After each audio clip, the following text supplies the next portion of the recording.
name is Ubuti Gochuku. I'll be your host for this section, and I'm also the Business Development Executive for Kevron Group.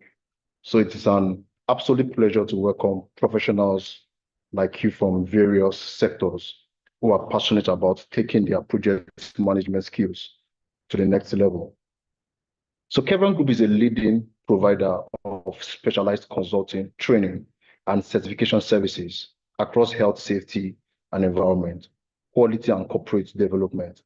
So we partner with various government agencies, private institutions, and multinational organizations to drive compliance, improve operational efficiency, and build workforce capacity. So through our subsidiaries, like Kevron Consulting and Kevron Media, we deliver impactful solutions that empower transformation across industries. So today's section is aimed at helping you gain practical strategies using the PMI techniques to improve your project outcomes, build strong leadership capacity, and transform your processes from disorder to control. So in this section basically will last for approximately 60 minutes, including a question and answers segment at the end of the section. So please feel free to use the chat to drop your questions or comments. Then this section as well is being recorded.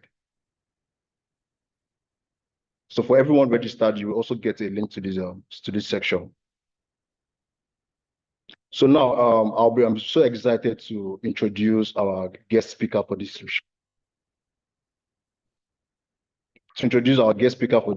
section. In person of Mr. Taiwo Ishola. So Mr. Taiwo Ishola is an experienced project manager with an MBA qualification and also has a track record of helping businesses align project execution with strategy and PMI principles. So Mr. Taiwo Ishola is also known for his dynamic training style and the ability to break down complex project management ideas into simple and actionable steps. So please join me as I welcome Mr. Taiwo Ishola to this section. Thank you. So Mr. Taiwo Ishola, are you here? Yes, I'm here. All right, so please. Good morning. Okay, thank you very much. Good morning. Good morning, everyone. My name is Taiwo Ishola. As I've been introduced, I'll be taking the session on from chaos to clarity for your project. Thank you.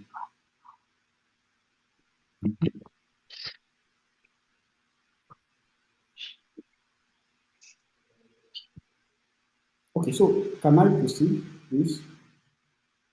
Okay, yes, Mr. Taiwo Ishola, you can actually proceed. Okay, so in just a few seconds, I'll be sharing my presentation and then let's dive into.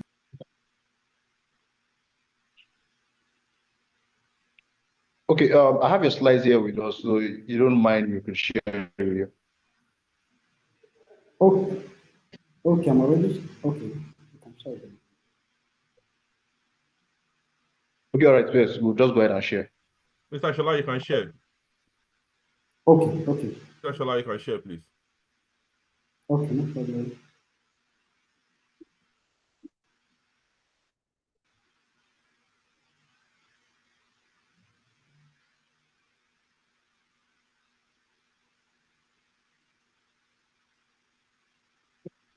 Okay, so good morning, everyone. I'm excited about this topic because this is something that I love to do every now and then. Because one thing I've realized is that everything of our life, like every single part of our life, is a project.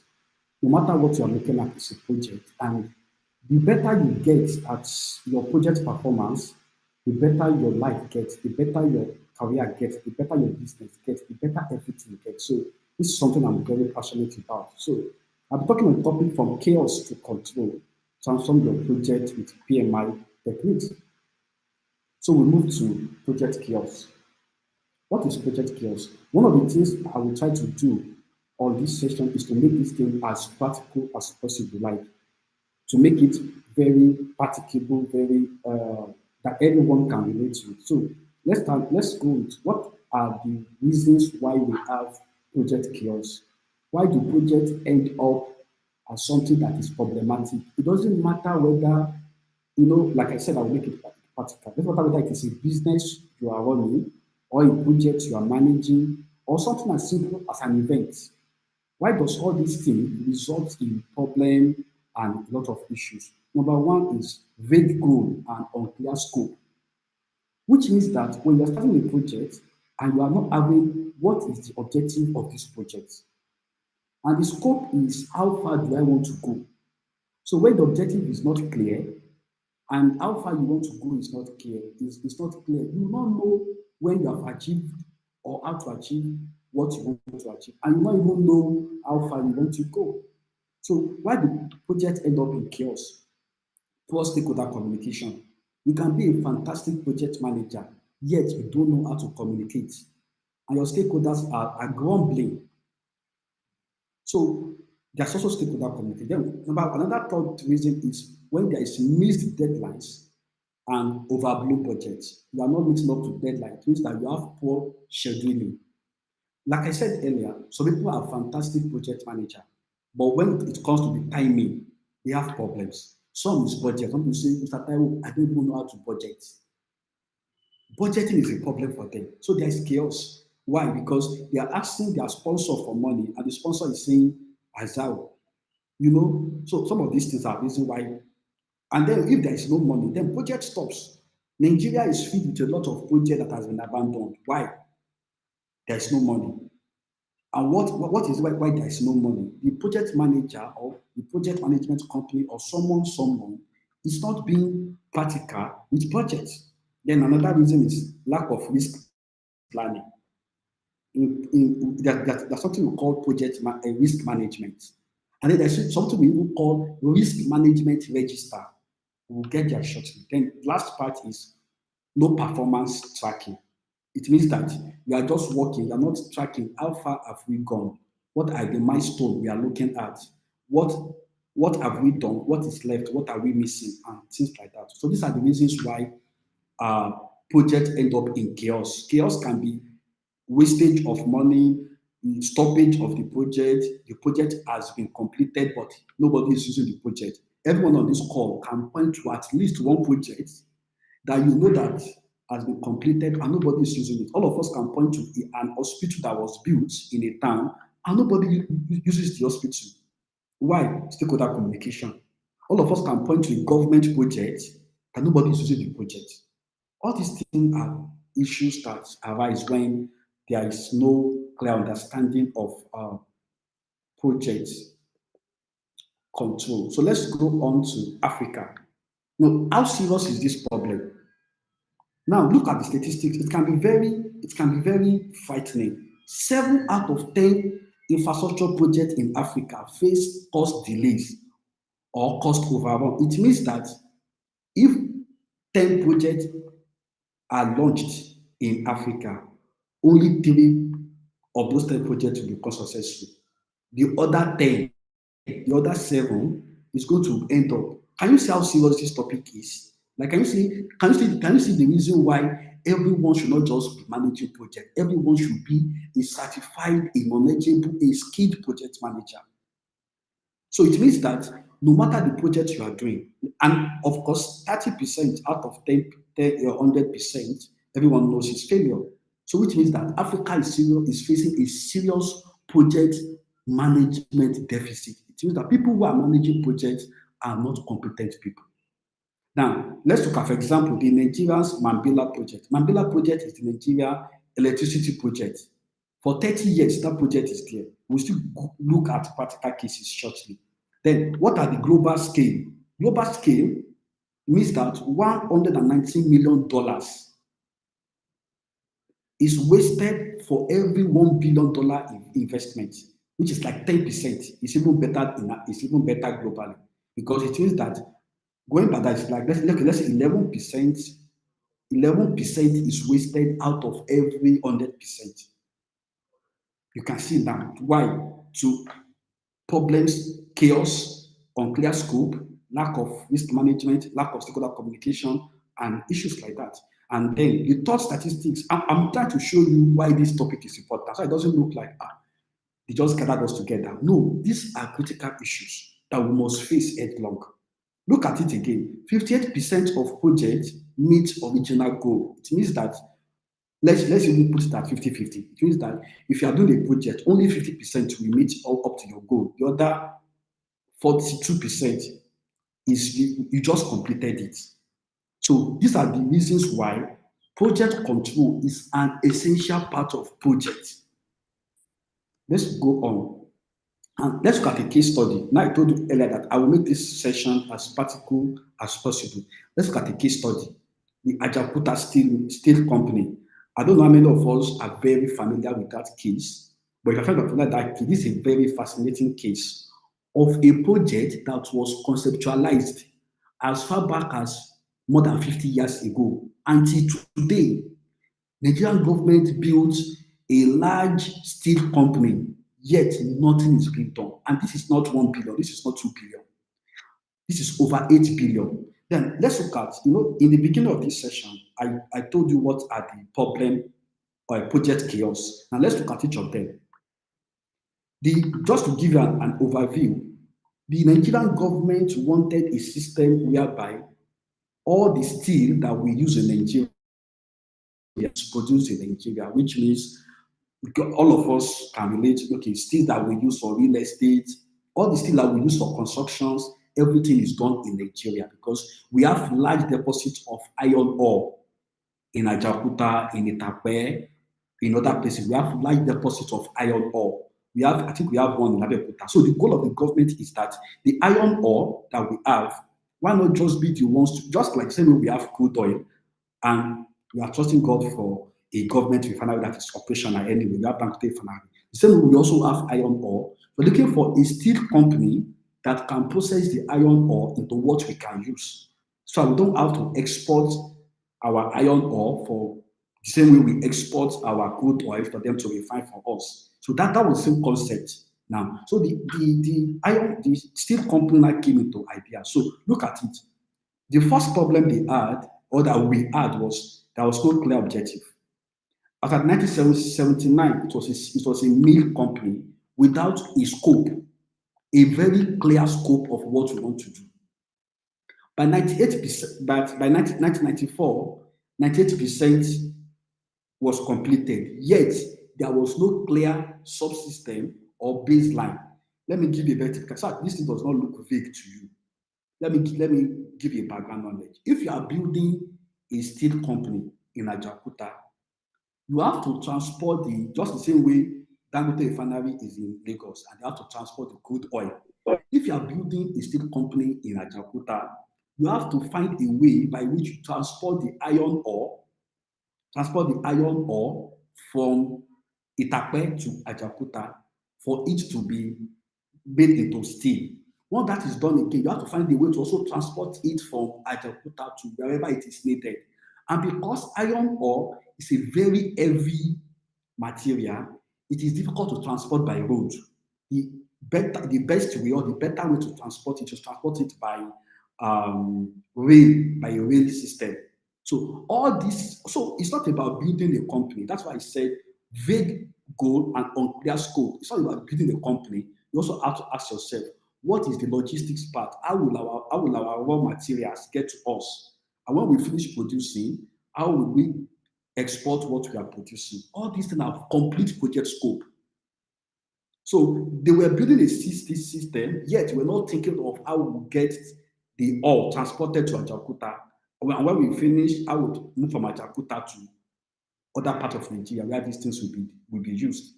So now look at poor stakeholder communication. No unified stakeholder registry across ministries, partners, and communities. There is 4 failed concessions attempt, which means each government kept coming. There is no sustained stakeholder communication where no matter which government is in place, this project still continue. And this is not even a Ajakuta problem. This is a general problem that, and I'm using government in this case, but it also happens in personal project that when the project gets to a point, because Mr. A, who is handling this project, resign from this company or is not on this project again, Mr. B comes, does not understand what has been done, and then you say that I don't know what has been done, and then you are taking the company backward. We will get to in this discussion, we'll get to a point where we talk about stakeholder communication, stakeholder register. So when, for example, Abacha came on board, said, okay, there's a steel company, okay, he started his own agenda. Somebody else came again. So each administration was starting afresh. The same way in some businesses, the moment the CEO leaves or one manager leaves and somebody else comes in again, there's a problem. Why? Because there is no effective communication or documentation. Look at it in my slide too. Zero communication and documentation framework. Now, I'm just using Jakarta, but it happens every. So you're asking yourself, in the project that I am doing, in my business, am I doing documentation such that someone that comes tomorrow is not confused about what to do, what has been done, and what needs to be done? Now, let's look at it again. Missed deadline and budget and loan budget. It was planned to start in 1986. As at 2024, we don't have a functional Ajakuta State Company. That is after almost 55 years or so. Then construction has been completed, but never operational. Do you get what I'm trying to say? The company exists. If you are used to this Ajakuta, the company exists, everything exists. But it was not operational because when they were, like I said, when they were planning the project, there was no operation that was planned. We just felt like building a company. We didn't think about how will this company operate. So if you are going to start a business, or if you're in a business, ask yourself, yes, I am doing a business. What is my operations like? So the next one is over 8 billion, and that is why even in Nigeria too, we are constructing coastal road, constructing this, constructing that. It's not the construction, it is the operation. It is not starting a business, it is the operation. So how will the operation work? So it is not about I'm the project manager for this building, for this project. How is it going to operate? So we have spent over $8 billion, not never $8 billion. Yet we have little to show for it. Lack of risk planning, no risk register. Okay, look at it again. No risk register covering political shifts. It's a government project. So it is expected that you have a risk register where you document that in case PDP leaves and APC comes in, how do we mitigate this risk? I think I talked about it. Register where you write your risk, where you write what is the risk. There is a risk register that shows the urgent and important. You classify the risk. You decide the risk mitigation strategy. So if APC leaves and PDP comes in, that is a risk. How do we bridge that gap in such a way that APC is not throwing away the project? But there was no risk register covering political shift, partner exist, or logistics. I've talked about the logistic aspect. Now, critical dependency on rail system was unaccounted for. You are building a steel company, you're not thinking of how you transport what you are doing. Can you see that from the beginning, the whole project was more like doomed to fail? Okay, so let's look at performance tracking. No KPI or baseline. Then 38.9 billion spent on salary in 10 years with no output reporting. This is just a case that all of us can relate to. Can see how far we have come. And this problem is not an Ajakuta steel problem. This problem happens in almost every phase. Some people may not have problem with communication. Their problem will be with project. Some may not have problem with project. Some project managers do not have risk plan. So it's not about, oh, this Ajakuta case. Look at all these 5 components. It cause chaos for my project. Is it that I have no project objective or there is no scope? We will get there shortly. Or is it that I have no stakeholder communication? Do I have a very sound budget, accurate budget? Or do I have a risk management system? Or am I doing performance tracking? So look at these 5 areas and look at yourself. Which area am I facing a potential chaos? Next slide, please. Now, we have addressed where chaos can come in. Now, let us ask ourselves, what can we do? That is why we are having this meeting. It's not to dissect chaos. No. It is to control. Now, the problem many of us project manager have is that there is no chaos. Mark this thing. When a project is not chaotic yet, when the project is on a path of being chaotic, it's a matter of time. If you have seen the company when the Ajakuta Steel Company was built, oh my God, it's a very fantastic and beautiful company. There was no chaos at that time, but the chaos is in progress. If you are not having a risk register, there may not be chaos yet, but the chaos is in progress. It's a matter of time. So what we are doing here is taking control of your project.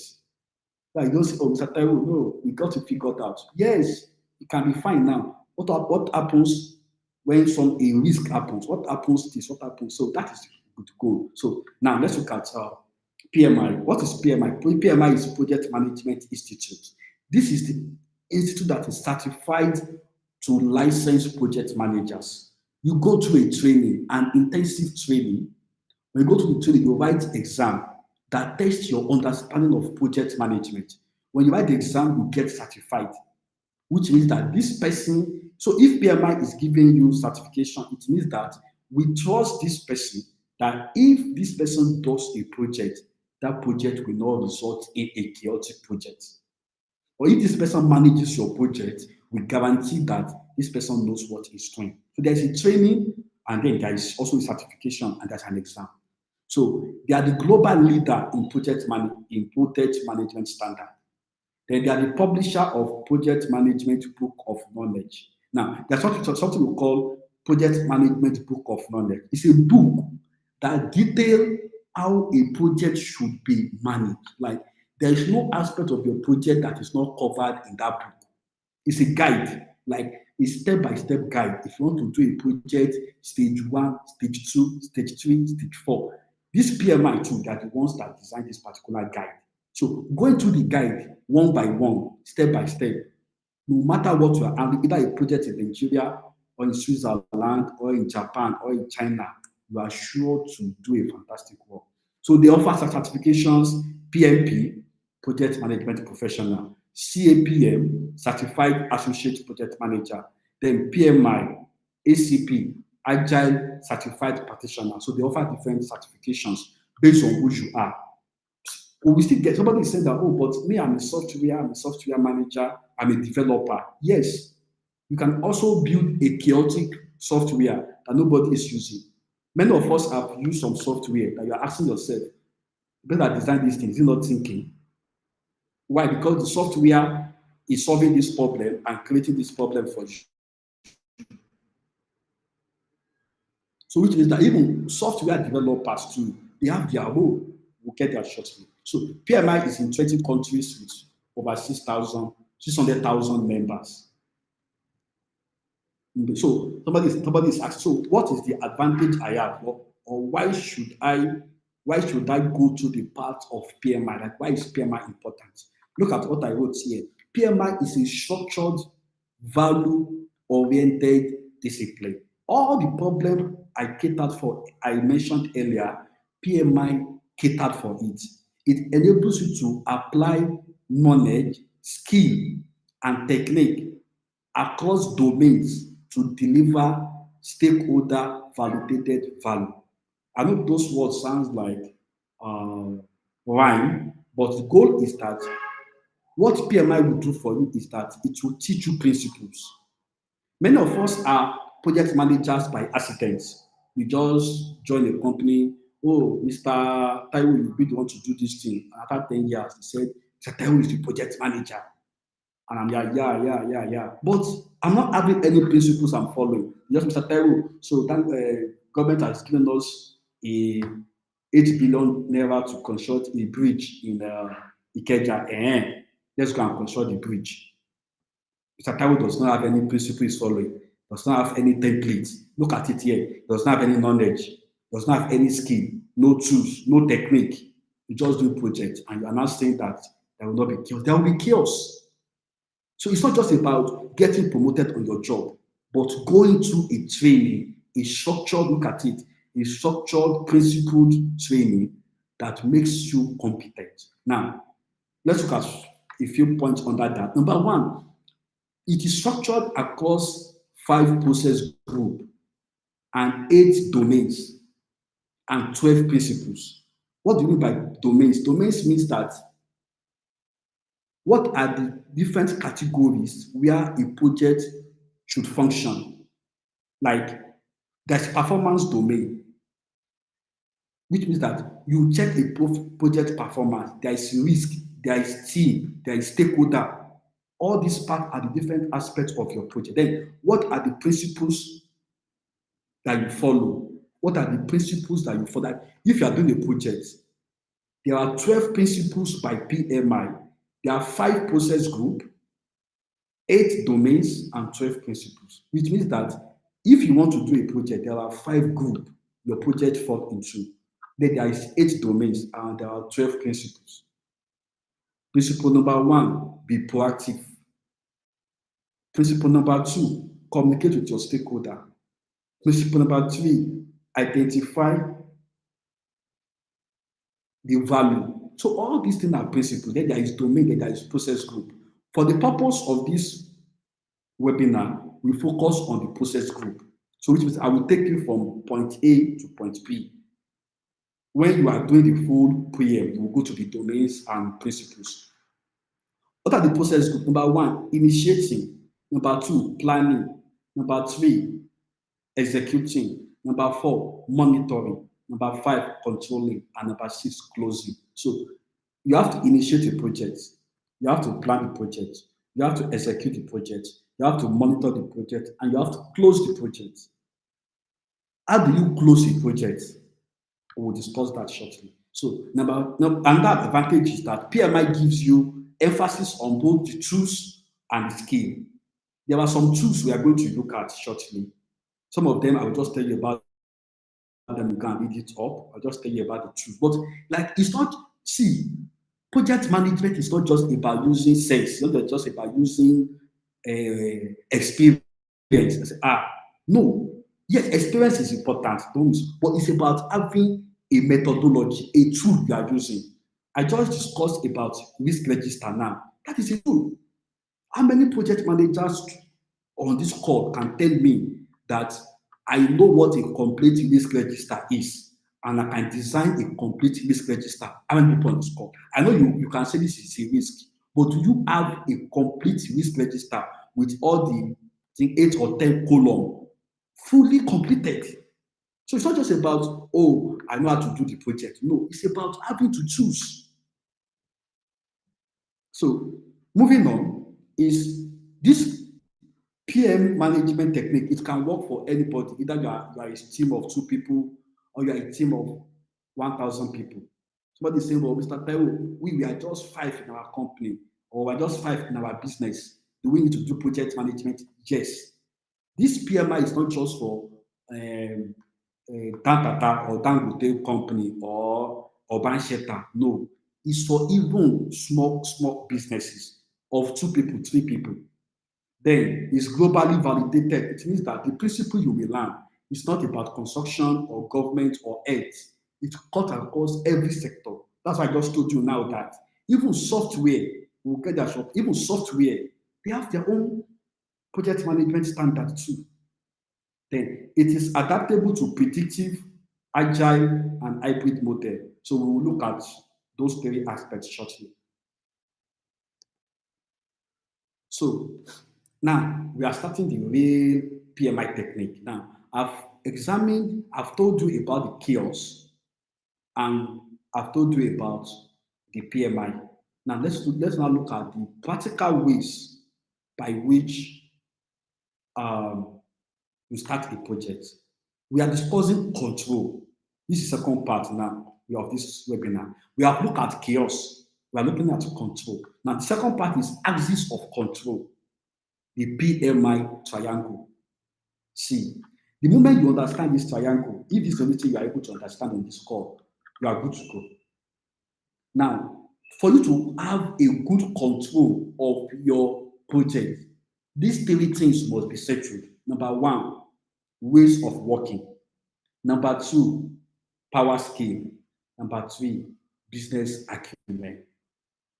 Ways of working simply means process. Power skill simply means people. Business acumen simply means environment. Don't forget, and I think this is something that people also miss, there is a business side of a project. Like, because project is not a philanthropy endeavor. I hope we are together. Project is not a philanthropy endeavor. Project is a business endeavor. Because I've had people say that, but Mr. Taiwo, I'm a project manager. I'm not a business manager. I said, you are a business manager. Because the project you are doing is not a philanthropy project. The project you are doing has a business aspect of it, which means that a project manager should also have business acumen. It's as simple as that. But most people just say, my own is to go to site, coordinate the people on site. My own is to come in the morning, coordinate the business aspect. It's my business. The business aspect is your business. So the ways of working means that when you want to do a project, the ways of working is the process. How will this project move from point A to point Z? Step one, step two, step three, step four. Methodological. Then number two, power skill is now saying that the project you want to do, you are not working with angels. You are working with human beings. And human beings can frustrate your project. Which means that as a project manager, you also need a good people skill. It's not just about, no, any project you give unto me, I can execute it. People can decide to frustrate you and you will not execute it. In fact, many people are good project manager, but poor people manager. But like I told you, there is a process part of project, there's a people part of project, there's a business part of project. Many people on this call will only excel or are only good in the process because they have experience. They are not good in the people. People is where you manage your team members. People is where you manage your stakeholders. People is where you manage your vendors. People is where you manage your suppliers. People is where you manage your partners. People is where you manage the end users. All these are people. It's not just about team members alone. What of your vendors? If you need to do something today and your vendor is not picking call, or you didn't pay your vendor last week and is angry and he didn't come and deliver for you, and all the people have come to work, nobody is going to supply what they need. Poor vendor relationship falls under people. The last part is business acumen. It means that you must approach a project with the mindset of a business. What are the factors that may you also understand the business side of your project? And I'm saying this to you in all sincerity. Let me also give an example. I told you about the Jakarta company, and I told you about all the money that was spent and everything because somebody is good with building the company. So nobody is thinking of the business aspect. How are we going to make money? How are we going to operate? So as a project manager, you're asking yourself, how are we going to make this thing to operate? I told you about the operational aspect. So I challenge you on this call, this webinar, everyone on this call, ask yourself, if I want to take control of the project, I have to master the process, I have to master the people, and I have to master the business side. And all these three aspects, they are the axis of control. So we move on to the basic part of of the control. So I will try to just run a brief rundown of these five stages. Don't forget, it's a brief rundown of these five project group. It means that if you want to manage, let me use the word control. If you want to be in control of your project, these five group are the group that you must master very well. Like when I say master, I mean you must master. Number one is the okay. So for you to, I told you earlier, but let me just do initiating, planning, executing, monitoring, and control. So I will look at each of them one by one, and then we'll just move forward. So let's look at initiating. So if you're a project manager and you want to be in control for your project, map out these five phases. And see, and like I told you earlier, it doesn't matter whether you're, because many of us used to look at project from the perspective of a big endeavor. Let me give an example. This webinar is a project for somebody. So he has to think, what are the initiating, what are the planning, what are the executing. Imagine we're on this call now and internet just goes off for like 30 minutes. What are the monitoring and controlling, and what are the closing? So everything is a project. It doesn't matter whether it is a 2 week. If you have a webinar next week, 3 days webinar, it's a project. So how will the webinar not be a waste of everybody's time and waste of resources? So don't look at project in terms of big construction project. Bring it down to everyday thing that you do. I always joke that even planning your wedding is a project. Your marriage is a project. Child rearing is a project. Like I told you earlier when I started, I try to make this thing so practical. So I don't look at it like something. And even if you are married, for example, you're going to start having children by next year January. Parenting is a project. So you have to say, okay, what are the initiating phase? What is the planning phase of my parenting? What is the executing phase? What is the monitoring and control phase? What is the closing phase? Initiating phase can take 1 year before you have the children. Planning phase is when your wife is pregnant, for example, or you are pregnant. Executing phase is when you are raising the kids. Then the monitoring and control is when you are checking if their behavior is aligning with the initial plan you have for them. Somebody is now saying, I want to go and study fishery. I say fishery as well. For example, just giving the case, but then closing now. Closing is when you are now saying, I've become grandpa. How do I hand over my legacy? How do I pass the baton to my children and my grandkids? I'm just trying to make this thing look so practical, so it doesn't look like, yeah, I'm just a program officer in a company. Don't involve me in all this your project. No, everyone is doing a project. Either personal, either business, either on your job. Everything is on the project. So let's move on to the first part. Initiating. This is where you define your mission. What do I want to do? You want to, if parenting is for you a project, I want to raise children. What is the mission of these children? I want to raise champions. Champions in where? Champions in engineering. You want them to be pastors, champions in the ministry. You want them to be something else again, champions in AI. You define the mission of the project. It is like a map that gives you clarity. So you define the need. You define the need. So what are the needs of this project? If the mission is to make them champions in AI, what are the needs? You identify them. Then what are the stakeholders? If you are doing your parenting, stakeholders are the school they will go, the neighborhood they will be. You want to raise them, you don't want to raise them in Agege, or you want to raise them in Ikeja. All these things are stakeholders. Which type of school will they go?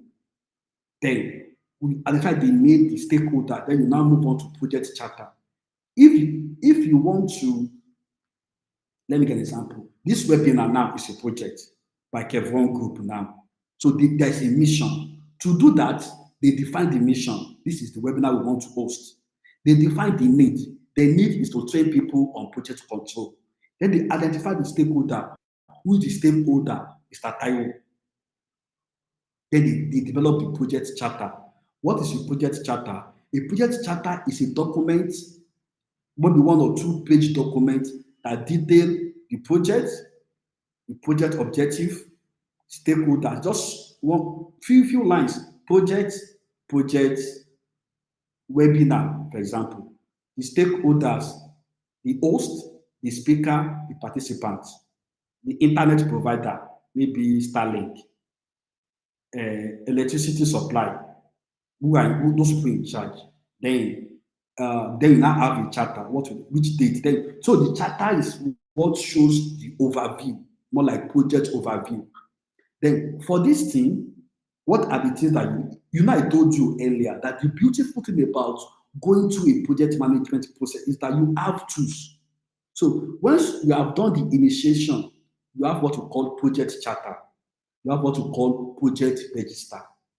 So I challenge everybody on this call. How many of us here have a project charter for our project? It's not just about Mr. Taiwo. I know it's on my head now. I'm the one that is coordinating the webinar. So I will call Mr. Taiwo. I will tell him the date. Okay, internet, okay. Okay, I will send out an email to part. It's not about having it in your head.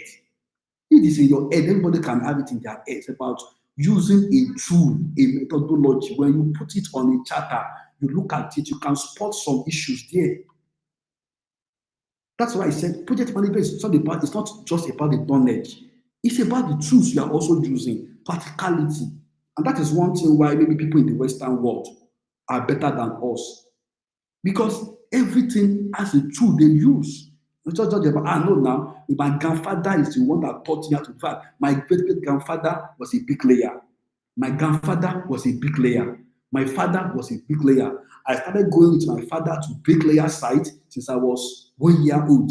Now I am 50 years old. I have cumulative of 120 years of experience passed down to me. Oga, I don't need to use project charter, not to build a 3-bedroom flat.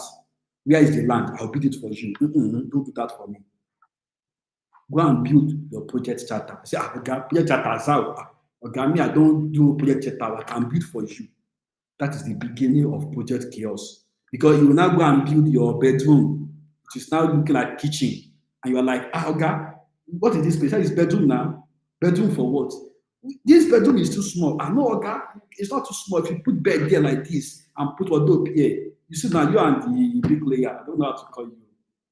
Don't mind me, just being on the lighter note. I'm just saying that it doesn't matter the experience you have. Project management is telling you that there is need for you to have a tool that you use. I know you have been doing this project for 20 years, but Oga, where is the project charter? Where is the risk register? And if you are the one, you also do those things. You don't say, me, I've been organizing webinar the last 20 years. I'm a webinar expert. We don't need all those documentation. Just tell me what you want to do. I got to figure it out. Thank you. You are giving your project to, you're having a wedding next month. You are giving an event manager to plan. Say, so what are the plans? Don't worry, madam. Just pay 10 million. We got to figure it out. It's on your wedding day. They're telling you that the woman to bring food for your wedding. Her number is not reachable. Why? Because he has no plan. They're not saying, madam, where is your plan? If in case the woman to bring food did not show up, what are the alternatives we have? If in case on that day it rained on my wedding day, what are the risk management plan? If on that my wedding day, so what happened again? What can happen on the wedding day? It can rain, and rain can spoil and carry your tent away. So rain can spoil, and then Lagos is flooded, and they cannot bring food because there is hold up. What are the backup plan? You see that I said some of these things are not working. They are just everyday things that we take for granted. So that is the initiating. Now, the second phase is the planning phase. What happens at the planning phase? This is where you are now putting pen to paper. You now develop the scope. Now, every project at the planning phase, there are about 7 things you must get right. If you are write this thing down. Me, I love that people should write it down. If you are planning a project, there are about 7 things that you must note under planning. Number 1, scope. Number 2, schedule. Number 3, budget. Number 4, risk. Number 5, resource. Number 6, communication.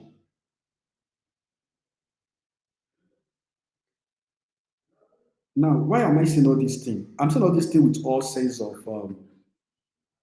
understanding of what I am talking about. So under the planning, you plan the scope of your project. Scope means that how big or how small will it be? The next thing is that you plan the schedule. If the scope of the project is to organize, let me give an example because I don't want to make this thing theoretical. I love all my sessions are always practical. That's how I teach.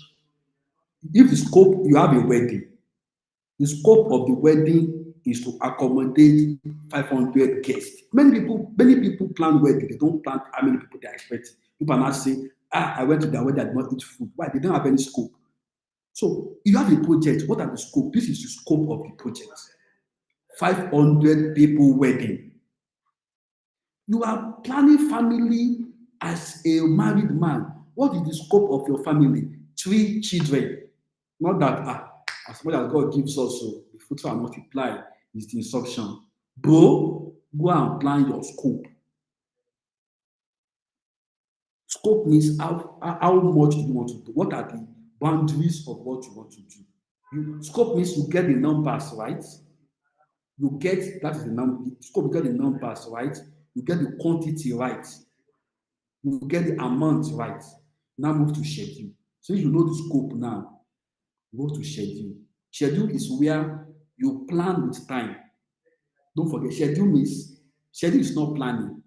Schedule means planning with time. It means that if the scope has been defined, now say okay, the time is okay, you have a wedding in 1 year's time, 500 people, 25 guests, 3 bridal all those blah blah blah. The scope has been defined.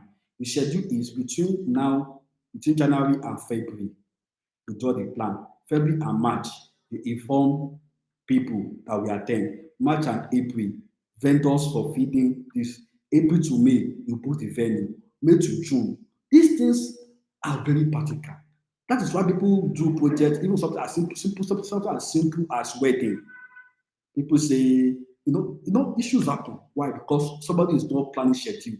But by the time you are calling the hotel you want to use that is close to the church venue, he said it has been booked. Now you can use an hotel that is 10 kilometers from the church venue. Why? You don't have a schedule. Then the next is budget.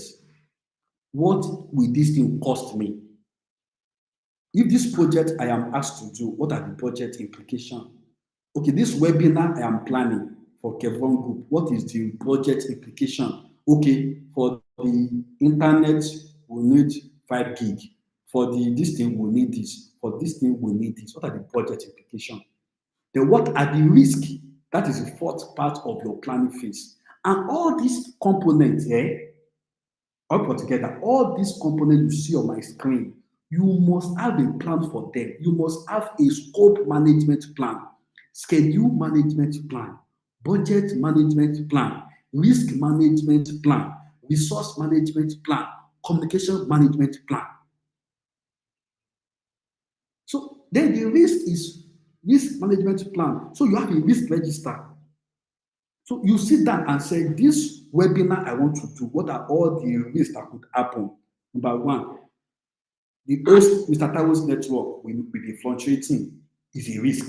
How do you bridge that gap? Number two, even our own network too could go off as the host and log off everybody.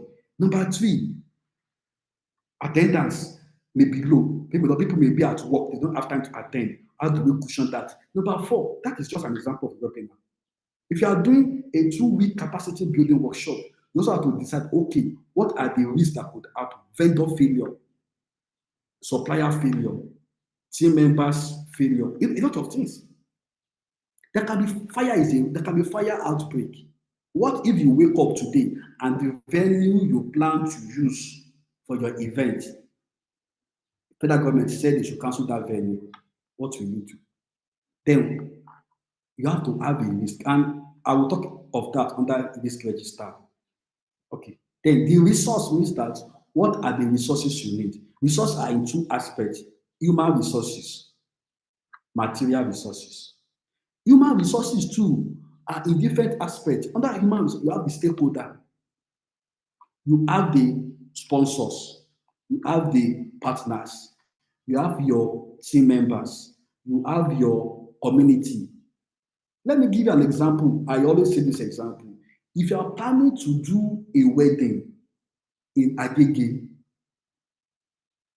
let me use Oshodi.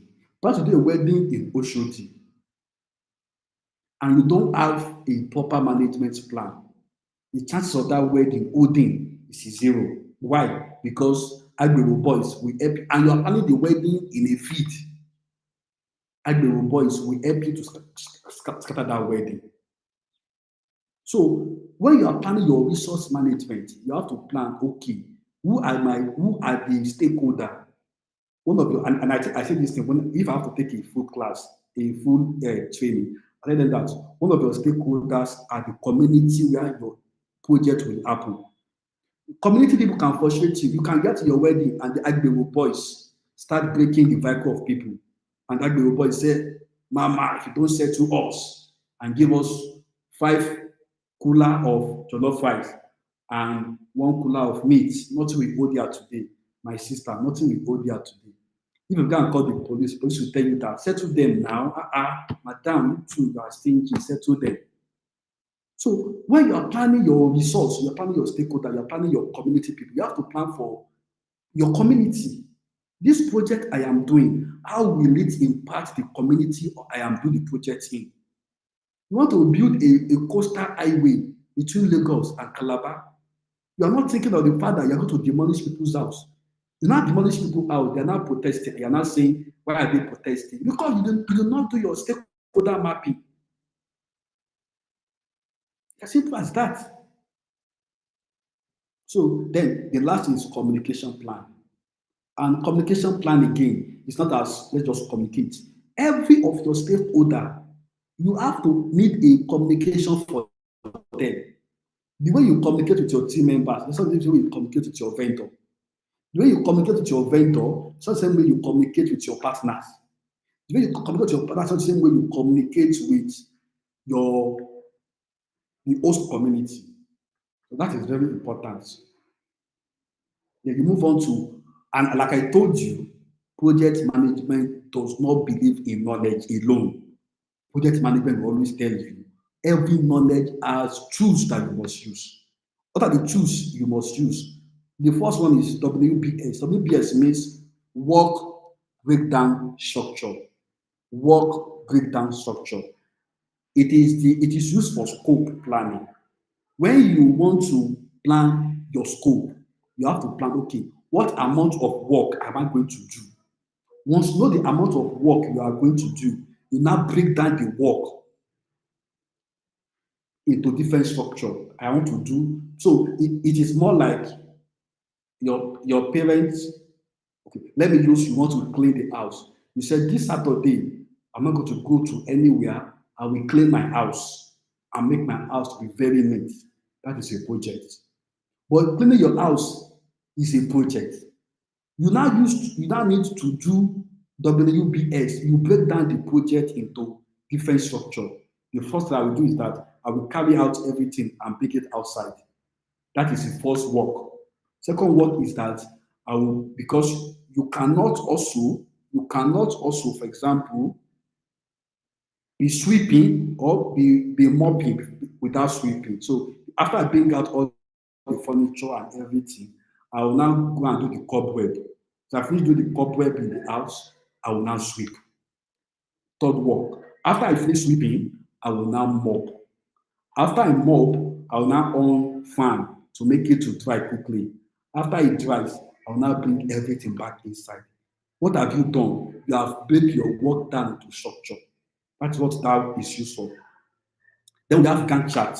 Gantt chart is used to show you what is for the schedule now. We're going to show you what is to be done and what time it will be done. Okay, I will carry everything out between 9 a.m. Let me not use that example. Let me use okay, I've told you the wedding. The wedding now. Planning of the wedding. January to December wedding planning.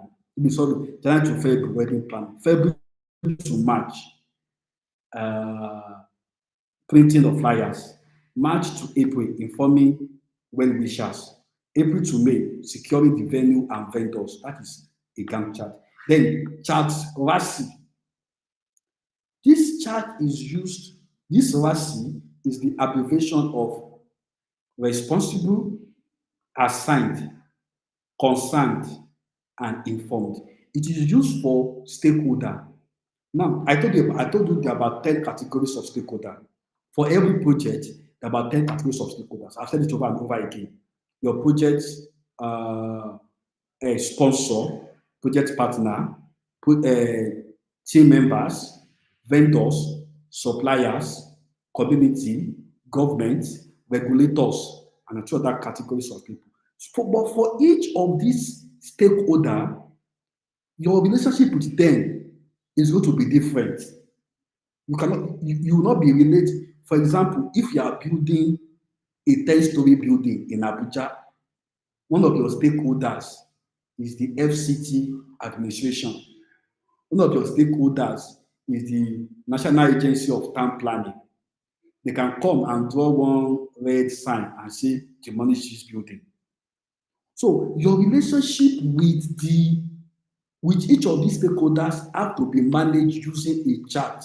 That chart is called a RASI chart. Which of your stakeholder should be number one, which should be number two, which should be number three? Then how do you communicate? How do you relate to them? You know, I kept saying this thing that PMI does not just be, that's why the webinar is a technique. It's not just a webinar, it's not PMI knowledge. It's not a knowledge. It's not a knowledge thing, it's a technique thing. Technique means that you are bringing practicality to it. Because some of these things, some of us are not really used to it. But like I said, these are the practicality that it makes your project all around balanced, complete. Then the last one on that list is risk register. Risk register, I think I've said about it again, is a register where you put all your risk. What are the risks that could happen? You number them 20 risks. How will you address the risk if it happens? You group the risk. What are the important risks? What are the not important risks? Some risk, for example, if you are planning a wedding, one of the risks is attendance. There may be low attendance, but it's not a serious risk. But your food, but on that day, if they close the venue and say the governor said you cannot use this venue again today, that is not just, that is a serious risk. But another risk is that your wife may not show up on that day.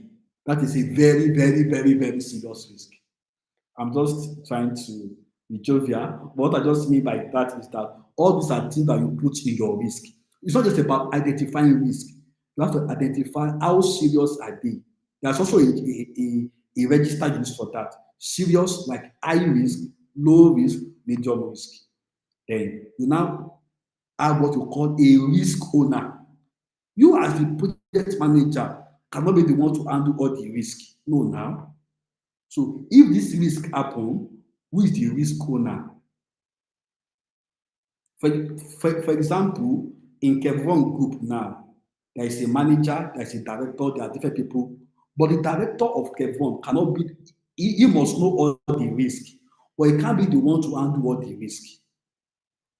Each of the risk must have somebody that handles it. Okay, if this risk happen, who is the HSC manager? That one that should ensure that this company has fire extinguishers at different places. But then he will be the one to go and be looking at the fire extinguisher if they are working, if they have not expired, and stuff like that too. He should know the risk as a director. He should know the risk, but he's not the risk owner. So a project manager too should know the risk on the project, but he's not the risk owner. He must identify who is the one that should monitor this risk. So that's just giving you a practical example of what I mean by a risk owner. So let's go to the third part, executing. So this is where you are now doing your project. Like at this point, your project is already happening. So you are leading your team, you are coordinating everyday activity, then you are managing quality. I think maybe there is a part where I will talk on quality. You are managing quality because another problem that risk also experience is what we call risk management. It's risk management.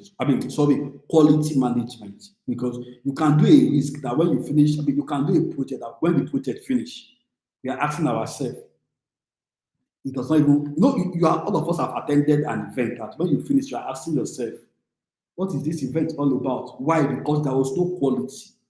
So, and you manage quality as it is going on. So then you also engage stakeholders. So at this point, you are engaging stakeholders. because the project is ongoing. The team members are working, stakeholders are the vendors, all of them are also on site. I mean, vendors, suppliers, everybody's doing their work.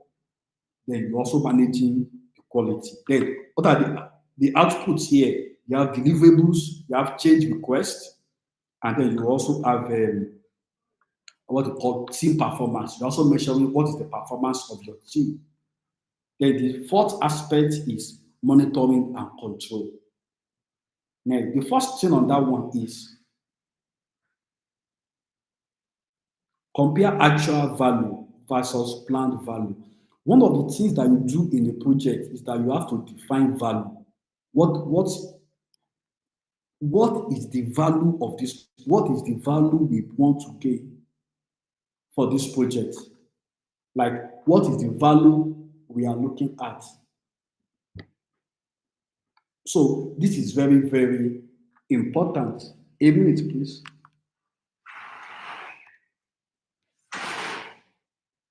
What is it? 10 minutes more.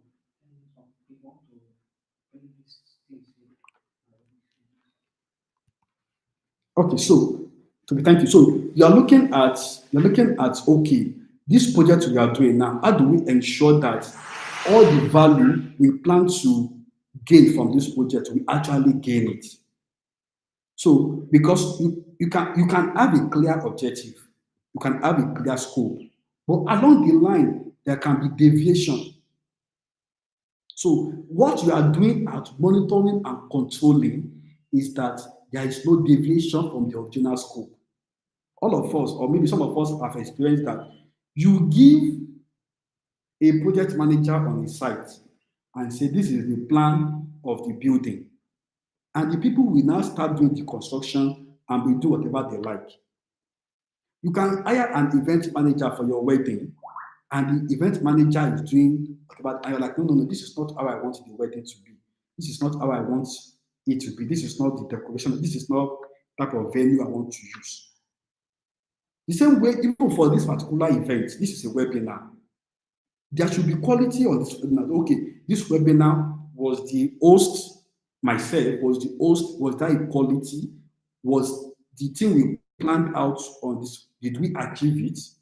So, of course, this is a short project, 1 hour. If it's a longer project, you can monitor and quickly adjust. If you feel like, oh, this is not going according to plan, stop, stop, stop, stop. This is not the original thing. Go and go back. Oh, Oga, I don't forget, say this thing they here. Oga, sorry, make we do them now.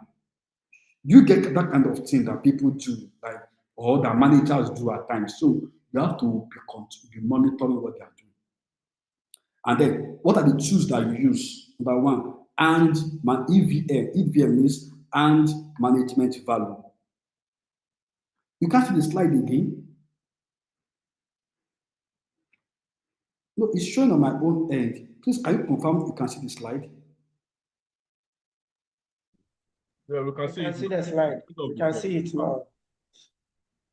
Okay. Okay. So this is where you are now using and management. It's also a tool that you use, and management value, where you are now using to check, okay, is this thing complying? That's what we call compliance in project. Is this thing complying with what we set out to do at the beginning? Then status meeting, where you are doing meeting to check up on the update of the project. Then the last is where you are closing the project. But it's not just about, and I think I always love this emphasis because people are, thank God we have finished the project. No, that's not the end of a project. It's not the ending of a project. You don't end a project. You what? You close a project. You don't end a project, you close it. And when you say closing, it means you bring it's not just, thank God, 5 years project. No. You don't end this webinar, you close this webinar. What do you mean by closing it? You close it with validation. Did we achieve the objective? Number one. What are the lessons you have learned? You can see what I'm doing. Then what are the resources we need to release? Then what are the benefits we have realized? So these are things you have to close. Okay, now your project is to build a 5-bedroom flat. You have finished building the project. You're now asking yourself, now we have completed this thing. What are the things that worked? What are the challenges we had on this job? Now, as a project manager, every mistake, because there's no way it can't be 100% perfect, every mistake, every challenge is a lesson for you in your next project. Then, after you have done all the resources, you release them. Because some people they have a bad way. A project has finished, you did not pay your vendor. 2 years they are calling you, hello sir, please we have all received our money. Don't worry, the project has been finished. Why? Because you did not close the project. So asking yourself, okay, all the deliverables has been met. You tick that one. All the resources that we use, all the vendors, all the team members, have everybody been paid? Everybody has been fully paid. You tick that one. The next one, which I put very important, is knowledge transfer. And that is why we have what we call in project management, we have what we call knowledge transfer documents. It's not common here, but in Western world, we have when you finish a project, you have to write. It's not a report. It's yes, you have to write a report, but a report is telling you A, B, C, D. A knowledge transfer document is telling you what are the knowledge you have gained, how can it be transferred, so that if somebody comes after you and want to pick up your project, they have a template to help them. So knowledge transfer. We have what we call artifact, project artifact. It means documents. It's not just about a project. We have finished the project. No, all the documents you used in your project, every single document, you must archive them. I don't know how all this our Nigerian road, Nigerian bridge, all this third mainland bridge, Qatar bridge, Eko bridge, Tata bridge in Abuja, all the projects we do in Nigeria, I mean government projects. I don't know whether there's a document for that, but every project should be documented, not just write a report. All the detail of the budget, the scope, everything, the team members, the suppliers, the vendors should be documented. So what are the outputs? You see now, there is benefit, there's a report, there is deliverables, and all this. So it's not just a report alone, no. So this is the way to close the project, not to end the project. So you told them, my project has finished. Yes, but did you close the project properly? Okay, so okay, I've talked about some of these things. So I will just go to them. I told you that PMI is not just a knowledge thing; it's also a tool thing.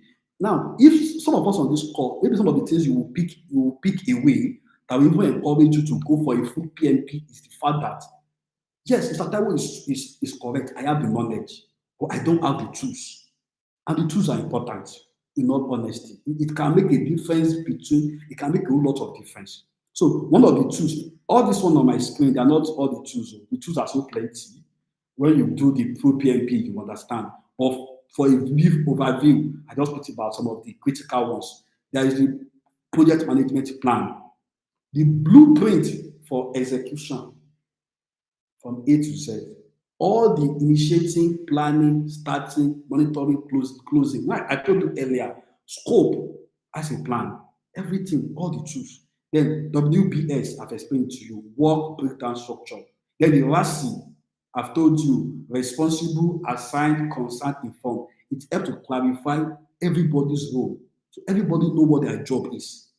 Nobody says, I don't even know my job. No. Even if you have 1,000 people on your team, everybody is clear about their job. Even if you have 2 people on your team, nobody is coming to work and saying, Miss Chineye, what are you doing? I'm not doing anything. No. You are not a good manager. Chineye must know what is her job. Everybody must be clear on what is their job in this company. What is their job on this project? So if I have a company and it's me and 2 people, the 2 persons must be clear about their job every day. I mean, I don't have any job. You have any job for me? Just give it to me. No. If you have a RASI chart, the RASI chart will clearly identify all the jobs. Then the next one is what do you want to do? The next one is risk register. I've explained this to you about again. Next one is schedule diagram. I told you schedule means you are planning with a timeline, which is where you visualize the task in sequence. Then the last thing is EVM. I told you, and value management. This is where you are integrating the scope, the schedule, and the cost. Now, there are three approaches. There are three approaches to project management. There are three approaches to project management. The first approach is you have to ask yourself, which approach do I want to use? Because I know that some of us, like I said earlier, this thing just happen anyhow. But these are the ways PMI has stated it. Number one, predictive approach. It is a fixed plan based. Everything has been detailed in total, like from A to Z has been done. So this is a fixed plan based approach for project management. Now, this approach is best for projects with clearly defined requirements. This approach is best for projects that have a clearly defined from the start. For example, you are building a road or you are building a building. This approach is the best approach to use for that. So the next is iterative and agile based approach. Now, when you're talking about adaptive approach, this is the approach that is iterative, it is agile, and it is change based. It is iterative,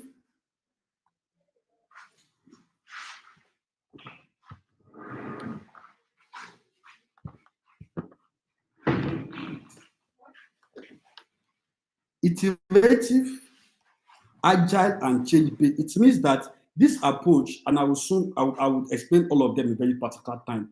This approach is ideal for fast changing environment like software development, where feedback shapes progress. What this means is that we are doing a project. The predictive approach is the traditional approach, more like, and this approach is mostly used when you are building a construction. But when you move to iterative approach, this approach is used when you are dealing with, or adaptive approach, when you are dealing with software.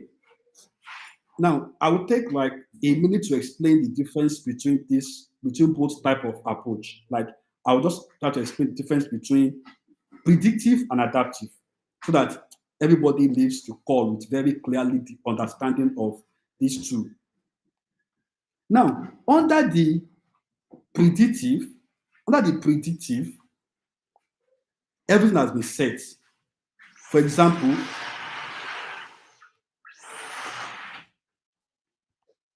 let me give a very typical example of how this happens. Under the predictive, if you are going to build a road and you have the scope already, and they tell you, okay, you are building 10 kilometers, let me say 100 kilometers of road from Lagos to Abuja, chances are very high nothing will change per se.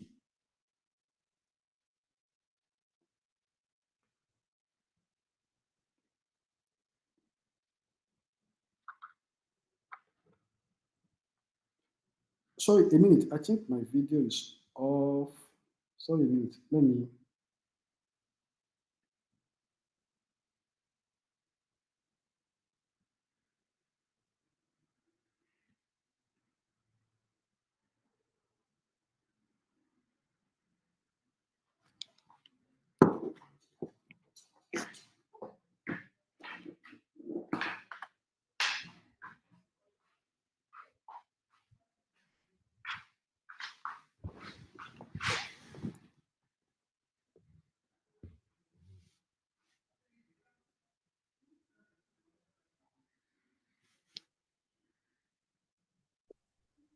Yeah, Mr. Tai, we can hear you now. You can come on.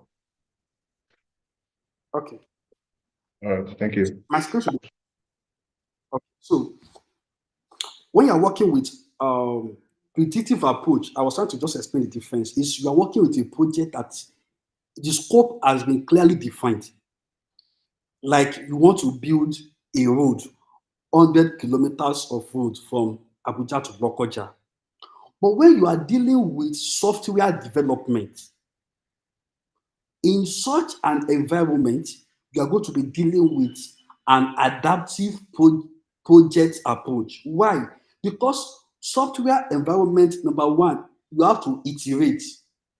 Iterate means, in a simple English, it means you are repeating something, like you are doing something over and over again. Or iterate means you are doing sequence. Number two, you have to be agile. Agile means that you are open to change and feedback. Let me make it very practical again. Look at software development. If you are a company now, if you're a software company, for example, um, Meta, and you want to build software, software building is a project. Now, I told you earlier that project management is not just in um, building, construction, no. Everything is a project. So if you want to build a software, for example, like WhatsApp is a project, but you will not you will not approach WhatsApp the same way you approach um, road construction. For example, one of the things about adaptive project, which is what I call an iterative, agile, always changing project, is that you have to keep the scope of adaptive projects are not defined. The scope of predictive projects is defined, but the scope of adaptive projects are not defined. If you are building software like this, for example, you want to build a software, the scope of adaptive project will keep changing. Why? Because you are operating in an agile environment. That is why I said, when you want to do a project, you have to ask yourself, do I want to use adaptive projects? Do I want to use predictive projects? In adaptive project, everything is already set. I am building 100 kilometers of road. But when you are building a software, that is why every single software always have versions and releases. You will see your WhatsApp, you say update to a new version, update to a new version, update to a new version. Why? Because the WhatsApp as a project is operating in an agile environment, in an adaptive environment. It's not operating in a predictive environment. That is why I said earlier that predictive projects are projects with clearly defined requirements and scope. Adaptive projects are projects that the scope and requirements are not clearly defined, because the success of the project is going to be based on the feedback. So WhatsApp version 1, version 2, version 3, they added audio call. Version 4, for example, video call. Version 5, conference call. Version 6, that is this thing. But if you are working in a predictive, for example, if you build a 10-story building in 2025, you cannot come in 2027 and say, I want to build version 2 of this story building. No version, no iteration. You cannot iterate, you cannot iterate in a predictive environment, but you can iterate in an adaptive environment. That is that. But so that I said, adaptive environments are mostly used for software development. Adaptive environment are mostly used for software development. Then the last part is what we call hybrid approach. In project management, hybrid approach combines the best of predictive and adaptive. Hybrid approach combines the best of predictive and adaptive, so that and as a project manager, as an instructor, one of the things I tell people is the best environment or the best approach is always hybrid approach. It means that while you are working with clearly defined requirements, you are also open to change. If the scope of a building says that you must build this building like this, and you get to 75% completion, and you discover a new reality or a new development, you should be able to adjust. You should be able to iterate. You should be able to change. That is the hybrid approach. Okay, so I think so we are now going to a typical case study. A typical case study of a project. A minute, please. Want to carry these things out? Okay, please quietly, please. Thank you.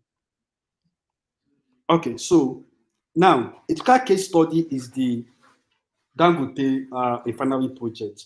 Like I told you, I tried to put, I told you a project under chaos. Now this is a project under control. So I just wanted to show you what was done, what under the chaos, I showed you what was not done right. And so under the control now, a project that applied all the things we discussed now is what we are looking at. So this is Dangote refinery project. Many of us who are Nigerians will know about this project. So what are the things that was done well? Number one, stakeholder engagement plan. So Dangote Group, NNPC, Lagos State Government, financiers, host community, they did an effective stakeholder engagement plan, which means that everything was well planned. Number two, risk management plan. And there's an example that I gave there. For example, now I've discussed about risk on this, and I told you about identifying risk register and stuff like that too. Looking at it here, the embedded proactive mitigation to keep the project alive during COVID-19. Don't forget, COVID-19 was the Dangote final that for 19. But even though the COVID, they put it up because the staff housing was on the site. You know that what I told you earlier. You anticipate what are the risks. Prepare. So maybe they added something happen. What can be able to come from the build on site.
Okay. Sorry, I think my network went off briefly. So I think I'm back now. So Apologies about that. This is part of the risk that we are talking about. So,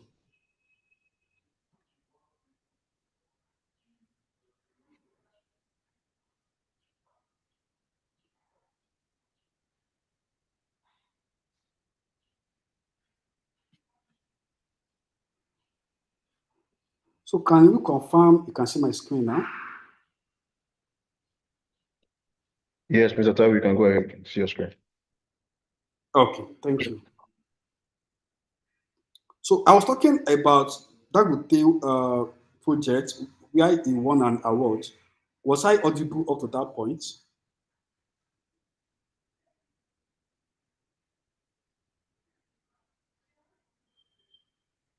Can you please respond? Like, was I audible up to the point where I said he finally won an award? Okay, yes, I got that, but you can actually just do a recap on that. Just take it over from there. Yes, please. Okay, no problem there. So I was saying that they embedded a risk management plan in such a way that they're able to keep the staff on site during the COVID. And I said that in 2021, they won the award of the best top 10 projects in the world because of the way the project was planned, the scope, the schedule, the project, the communication, everything unplanned, everything met timelines and very amazing. Then the next is work breakdown structure and schedule baseline. They established a phase-based engineering procurement. Okay, I talked about work breakdown structure, WBS. It means that we are doing everything phase by phase. The commissioning timeline too, everything was done phase 1, phase 2, phase 3, and like that. Then they had a very clear KPI and value. So cost, schedule, milestone performance, everything was well planned. And lastly, they have a cost control framework. They used ERP, enterprise resource planning, and data system, strict financial audit to keep expenditures. We never had at any point that the company was stranded financially at any phase of the project. Like everything went as according to plan. Then why should I use PMI? Why should I use PMI? What are the return on investment? If I try to go for a PMI certification, a PMI training, what are the return I will have? Number one, for organization, you are assured of better performance because you will perform better, your team members will perform better. Why? Because not only do they have the experience and the knowledge, like I said, they have the tools, the techniques. And there is increased efficiency and productivity. And there is higher team morale and clarity. And they also have stronger risk management and decision-making skill. Then for individual, somebody is also asking, why should I'm already a project manager, I already know how to do this thing. Why should I still go for training on PMP or certification? First, for career advancement and global recognition. PMI is global. But when you have that PMI certification, they look at you like, wow, this guy is good. It doesn't matter whether you're in Nigeria or Kenya or Rwanda or South Africa. You are a global professional because you are certified both for your experience and competencies. Then you have increased confidence. Like you know that no, these things I went to PMI now, so I know them. I know it. I can do it. Then also there is greater earning potential. Statistics have shown that people that have PMP they earn 20 to 25% increase in their income. Why? Because you're not just somebody that just had the experience. Your experience is backed up by a global institute is saying that yes, Mr. Taiwo is competent. So there is a global backing for your experience. Then you also have credibility and respect. Then what are the common assumptions? This is very common. Common assumption. People say it, and I think I've said some of it. People say it every time. PMI is only for engineers. No, I just showed during this webinar. I've showed you over and over again that PMI is never for engineers. So no, we are just in a small business. So people who are in a Shell, Chevron that wants no, or NNPC, no. PMI is for everybody, every professional. And from what we have discussed today, you can see that the principles we discussed, the techniques I discussed with you, they are not just engineering techniques. They are applicable across all boards. Then another common myth is to say it's too rigid. It is not rigid. And that is to say agile needs software environment and PMI conflicts. No, they are just complementary. And I've tried to show you. Then another assumption is to say it's only useful for large corporations. No, it's useful for everyone. Some people also say, oh, PMI is just about certification. No, you have the certification, but from what I've even taken all of us to, you have the competence, you have the experience, you have the tools. So the truth is, PMI techniques are adaptive, they are scalable, they are industry neutral, and they blend both technical tools and leadership mindset. Remember when I was teaching you about PMI triangle, I told you ways of working, power scale, and business environment, business acumen. What does that tell you? It's not only about being a good project manager, you also have leadership competence. So my last slide, yes, is what are the key takeaways from what we have discussed so far? Number one, use PMI framework, use PMI principles, use PMI domains. Number two, apply tools. I told us in this part of the world, we just focus on my grandfather has been doing it, or I have been doing it for the past 20 years. I've been in this company as manager. Yes, but apply the tools. Apply the WBS, the KPIs, risk register, scope plan, project charter, and everything. Then most importantly, get certified. Don't just have the knowledge, have the certification. Then once you started, then you join the local PMI chapter. PMI has a membership that you can join. So it's not just about you. You have fellow project managers that you can network, share ideas, share updates, share insight. You know, it's a rich network of professionals, not just any random certified professionals like you. And then, most importantly, you can lead both with strategy and with empathy and competence. So thank you very much for the time. So I want to ask if there are questions or any feedbacks, any clarifications or anything about how to take your project from chaos to control. Thank you very much. So, host, over to you. All right, Mr. Taiwo, thank you very, very much for this presentation. Indeed, this is actually like a true eye opener because actually everyone thought that the project management program is just basically for engineers, like you stated. But no, the project management course is actually from everyone. Not minding the scope of project that you're handling, either in large scale or in small scale.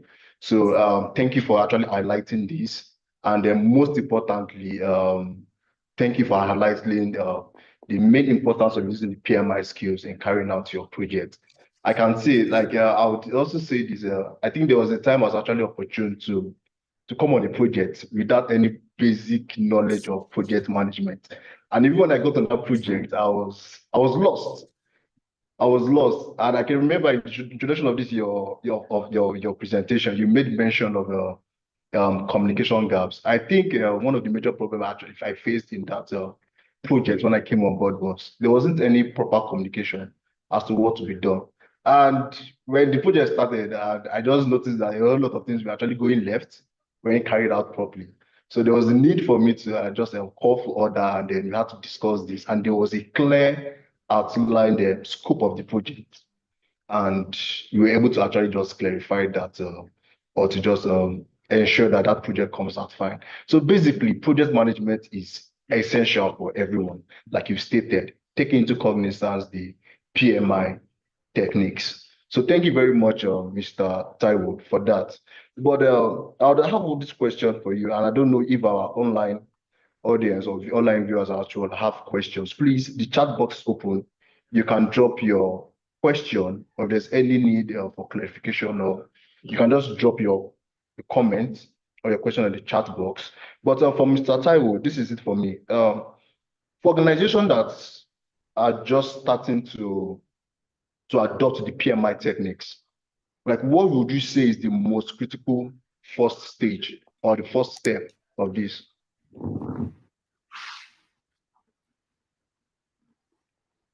Okay. I think first I will say training. I will say training because it's not just about adopting the techniques now. Your members must be able to. I've talked about the WASI sheet, the Gantt chart, the risk register. It's not just about we adopting it, PMI technique in our company. But the fact that is everyone on the team able to use this software or this technique. So one of the first things I will say is that training and everyone, of course, not if a company has about 10 staff, everyone may not be able to go through the certification. But if there is one project manager who is certified, or two or three, their responsibility is to train their uh, team members every time. And this is what I recommend. Every company should host a project management training for their staff at least once every month. I see. I cannot, because even the best of us, sometimes we forget some things. So nothing. Let me use the case of Kevon Group. Nothing stopped Kevon Group from saying it's just a case study, just an example. From the okay, every month the last. Hello, Mr. Taiwo, are you there?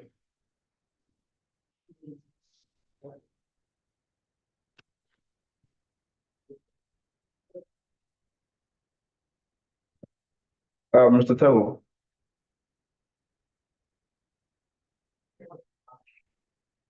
I don't know if you can hear me, but I've lost you.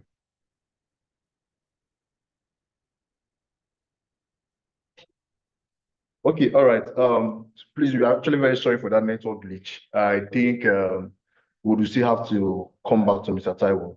But then if you still have your questions, you can just drop it at the comments at the chat box. We'll take it up. So here with me, I have Mr. Maiwa, who is also a staff of the Kevin Group, to take us through some social media activities. So Mr. Maiwa, you're welcome. All right. Yeah. Hi, everyone.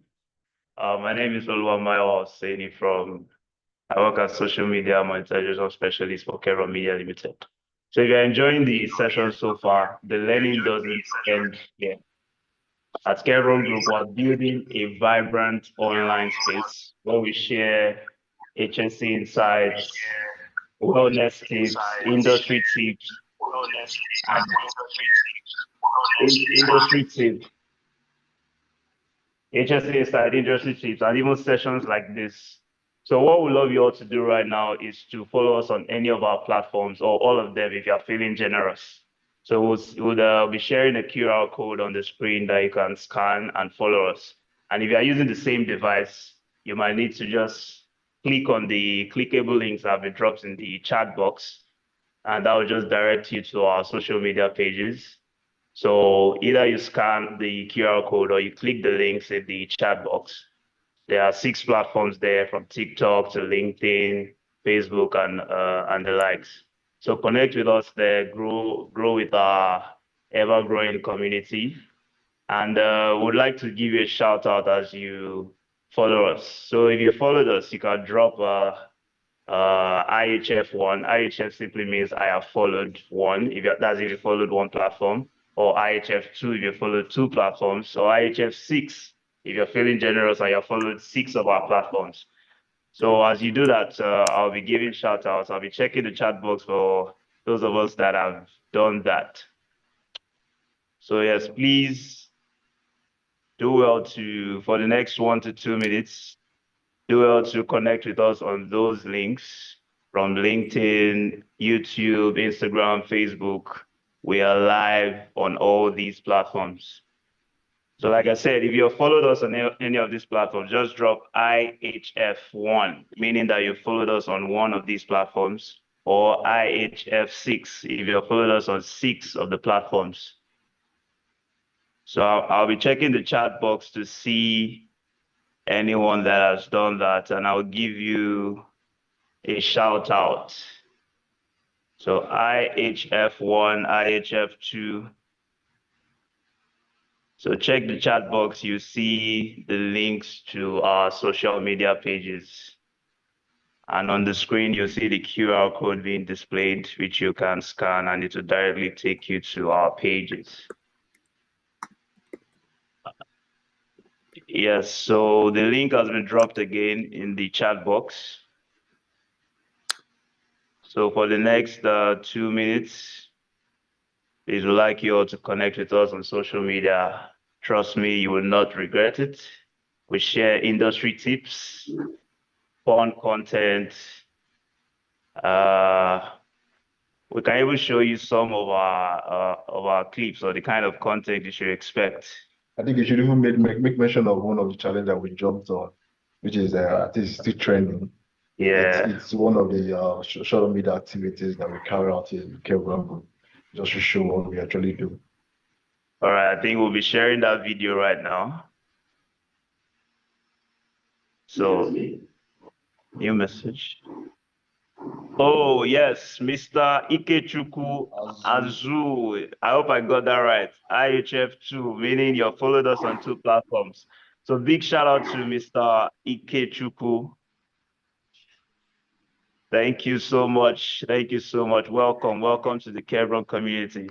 Okay, right now, the video will be played for us to see the kind of content that we put out and what to expect from our social media pages.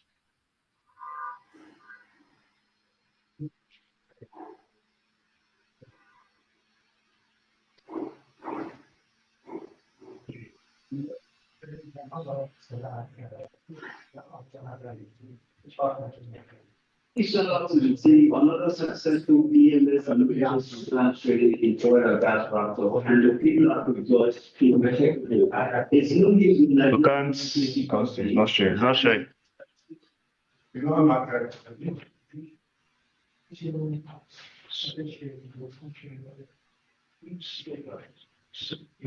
Sorry about that, some technical difficulties, but we'll try to get it up. But please continue to follow. It's just Mr. Ikechukwu for now. Thank you, Mr. Ikechukwu, for following us on 2 pages. So if you follow, just write IHF1 if you followed us on 1 platform, or IHF6 if you're feeling generous and you followed us on all 6 of the platforms. Thank you so much, and welcome to the Kevron Group community.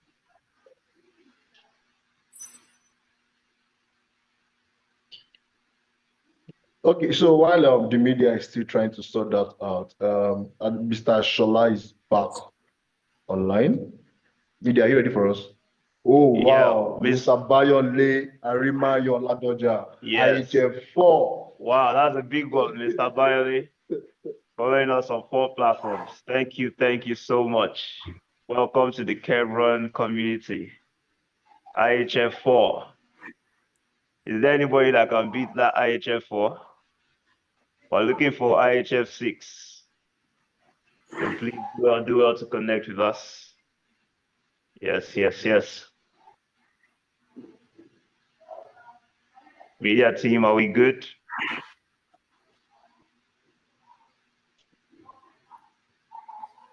Yes, Mr. Bayale, thank you so much. Mr. Ikechukwu, thank you so much.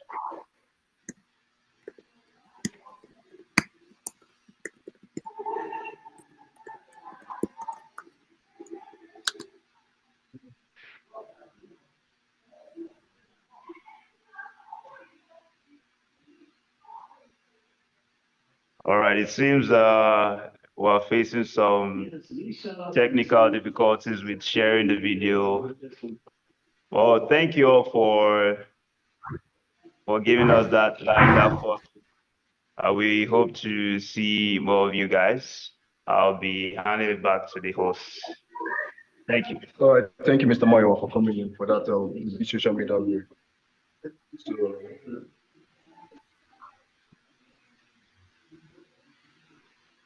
all right. So yes, Mr. Taiwo, I don't know if you can hear me clearly now. Yes, very clearly. I'm here. Okay. So yeah, I think we lost you when you're trying to attempt a question from me. So I don't know if you can just quickly do a recap because I think we have a question from the chat box. Okay. I think let me do a brief recap while we look at the questions on the chat box. About your question, I was just saying that it is the responsibility of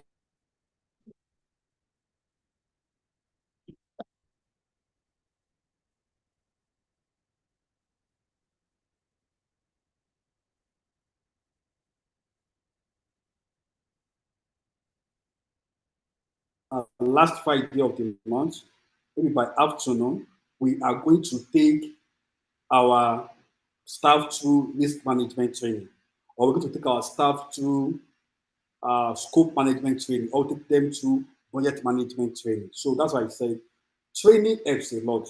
There may be just one certified person or two or three, but either the others are certified or not, there should be a constant training, project management training in every single organization. It keeps everybody on the edge of competence and effectiveness. Thank you. All right, thank you, Mr. Shola, for that clarification. Okay, so yes, so from the chat box, we have a question from Mr. Ikichuku Azu, and his question is this: how does the PMI methodology distinguish between different contract types, such as fixed price, time and materials, cost and reimbursable contracts, and what guidance does it provide for managing the unique terms and conditions associated with each? That's a very serious PMI exam standard question. Okay. So I will just try to. So I may be talking at a very complex term for others, but since he has that question, I just try to answer him. The first methodology is that everything we discuss is under procurement management. So, and then other procurement, we are dealing with vendors, and when we deal with vendors, then you have contracts. So the methodology is procurement management methodology. Now, there is no single one. That just being honest with you, but I will give you the difference. There is no singular methodology. However, what works is the procurement management methodology. Now, what you should understand about these three types of contract is that there is a risk and there is a cost. Don't forget, there is a risk when you are giving out contract, there is a risk component and there is a cost component. So what you do is to know the one you want to take responsibility for. Let me tell you what I mean now. When you are dealing with a fixed price contract, fixed price contract means that the contractor bears the risk. You only take responsibility for the cost. But when you are dealing with time and materials, you are only paying for the time and the materials that you use. When you are dealing with cost reimbursable, they still bear the risk where you only pay for the cost, all the cost that was incurred plus the fee. So you can give a contract out and say, this contract, I will just make it a cost reimbursable contract, which means that the risk is performance based. Like if you perform very well, I will pay you. If you perform poorly, I will not pay you. Under the time and materials, you are not putting any cost. You just ask them, how long was this project? 6 months. How much did you cost you for all the materials you use? 10 million. You pay for the time, pay for the money, and that is all. But under the fixed price now, how much will this cost you? 10 million. You pay them 10 million. So the contractor is the one that bear any risk. It doesn't matter, maybe there is now another thing that happened now. It's not your business again. I've paid your money. There is no single methodology.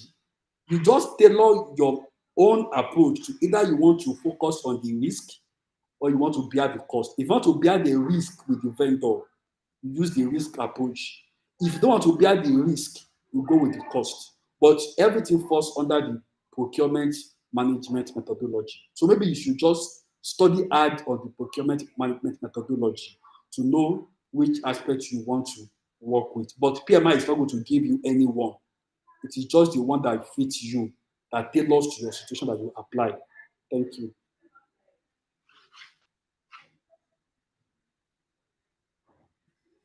All right, thank you, Mr. Taiwo, for that response. I hope Mr. Ikichuku is clear with Mr. Taiwo's response.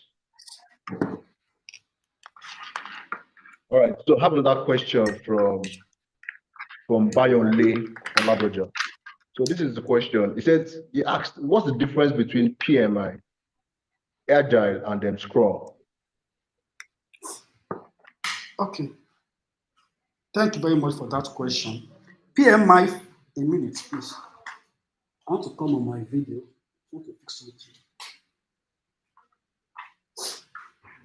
Okay, so PMI focuses on project management in the predictive approach. That was why one of the things that I tried to explain during this call when I was talking about project approach is that there is adaptive project, there is predictive project. Now there is agile. Agile approach is used basically when you are dealing with software. Agile approach is used when you are dealing with software. So it's more like agile is more like a part of a project. Let me say it that way. So you have project management. I give an example during my presentation. I said, if the project you want to work on now is you want to work on developing WhatsApp, or let me just want to work on developing a software, you are not going to use all the other ones we talk about, all the scope, because okay, we talk about materials just now. We talk about materials because software are invisible projects. They are not like physical projects, like planning a wedding, planning an event, planning a building construction, because agile are invisible in code. Okay, let me not say invisible, because agile projects are intangible projects. You use an agile framework for them. So PMI is the standard project management framework.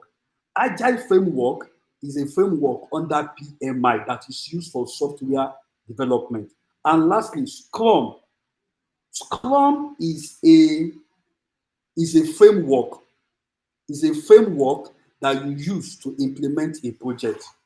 So there's what we call Scrum. So if you are using an agile project environment to do your project, you can decide to now use Scrum. There is Scrum, there is Waterfall, there is Lean, there is Kanban. All these things are approaches to use under agile. So if you want to, let me give an example to make it more relatable now. If you want to work with a software now, you can say, I'm going to use Scrum approach. Somebody says, for building my own software, I will use Scrum approach. Somebody say, no, I will use Kanban approach. Somebody say, no, I will use this approach. So Scrum is a framework that can be used when you are working in an agile environment. Thank you.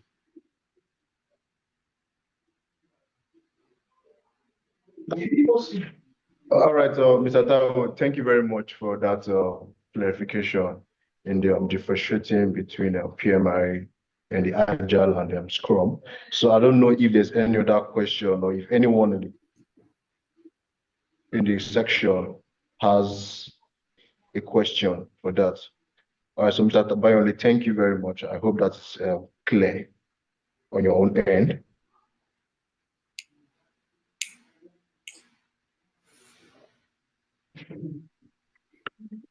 Okay. All right. Mr. Taiwo, someone actually wants to contribute. So I think we'll have to allow her if No, he raises it. It's okay, please. Okay. Anyone can share them, I guess. Okay, it's all right then. It's all right. So I also have another question here for Mr. Taiwo, and I think which is it will be actually beneficial for everyone. You mentioned a stakeholder engagement in the beginning of your presentation. So I don't know if you could actually just share like a real life example of how this has helped turn a project, like just turn the project around. Okay, let me use an example of us can relate to it. Let us use Dangote refinery project, because all of us knew what Dangote went through. Look at when Dangote was doing his refinery project, and one of his stakeholders was NNPC Limited. Then there is the IPMAN, Independent Marketers Association of Nigeria. Look at when after the project, the refinery was done, and it needed to start uh, from NNPC to refine and sell to Nigerians. Look at the slight challenges that happened during that particular phase of the project. If you remember, NNPC was saying this, the Ipman was saying this, the marketers were saying this, and all those things were happening. That's a typical example of a stakeholder engagement plan or strategy that is not effective. Of course, we later saw how he was able to come around, address the issue, and solve everything. But all of us in Nigerian school understand that time it was always on the news, the Dangote refinery project. Why? Because there was a stakeholder communication challenge. That is why I said it was very important. But we all saw how he came out, answered their questions. There was media interview. He came on TV. He spoke. I know everybody got on the same page with him, and everything was solved. So that's just a typical example of how stakeholder. And if he has not handled that communication phase very well, maybe up to today now, that project will not have taken effect. Like maybe up to today, we'll still be having problem with the refinery end. But how you manage it and everything went on fine. So that's just an example. All right, thank you very much, Mr. Taiwo. So in the we have Toba Bambushi raises hand. So I think he has a question for you. So Toba, please, you can just unmute and go ahead with your question. You can hear me. Okay, thank you, host, and good afternoon, everyone. I must say that I'm happy to join this webinar today because from the topic of discussion today, from chaos to control, that was one of the things that actually interests me. That what is chaos and how do you control chaos? And the facilitator, I must appreciate him very well because he did very well in explaining how we can control every chaotic system. But largely or beyond the company that we are talking about, or organization that we are talking about, one of the things I got from his teaching today or his webinar today is the fact that project has to do with what we do in our day-to-day activity, as a matter of fact, because two-thirds of what we do in our life is projects. And from all the instances, an example that he has given to us, we can see that if we personalize project management and apply it to our life, I think it will help us when we get to a grand scale, maybe in the company, or maybe we want to write the exam. Some of the takeaways for me today is the fact that more than half of what we do in our life is a project. The other half is operation. And the only way we can be successful is if we go through documentation. As we kept mentioning documentation, the particular thing that comes to my head was, okay, the dullest pen is sharper than the sharpest brain. I don't know if Mr. Ishola can confirm that okay, if we want to be successful as individual or as as company, we have to document. And I think that's part of the problem. Nigeria is chaotic. Most of our projects are abandoned because we don't have documentation. And as it is for individuals, so also it is for companies. So one of the things we can take away from I take away from my life is that I need to learn how to write down. The teacher told us that today, that we have to write down. So as a project manager, managing your life now, not just managing company, how often do we document things down?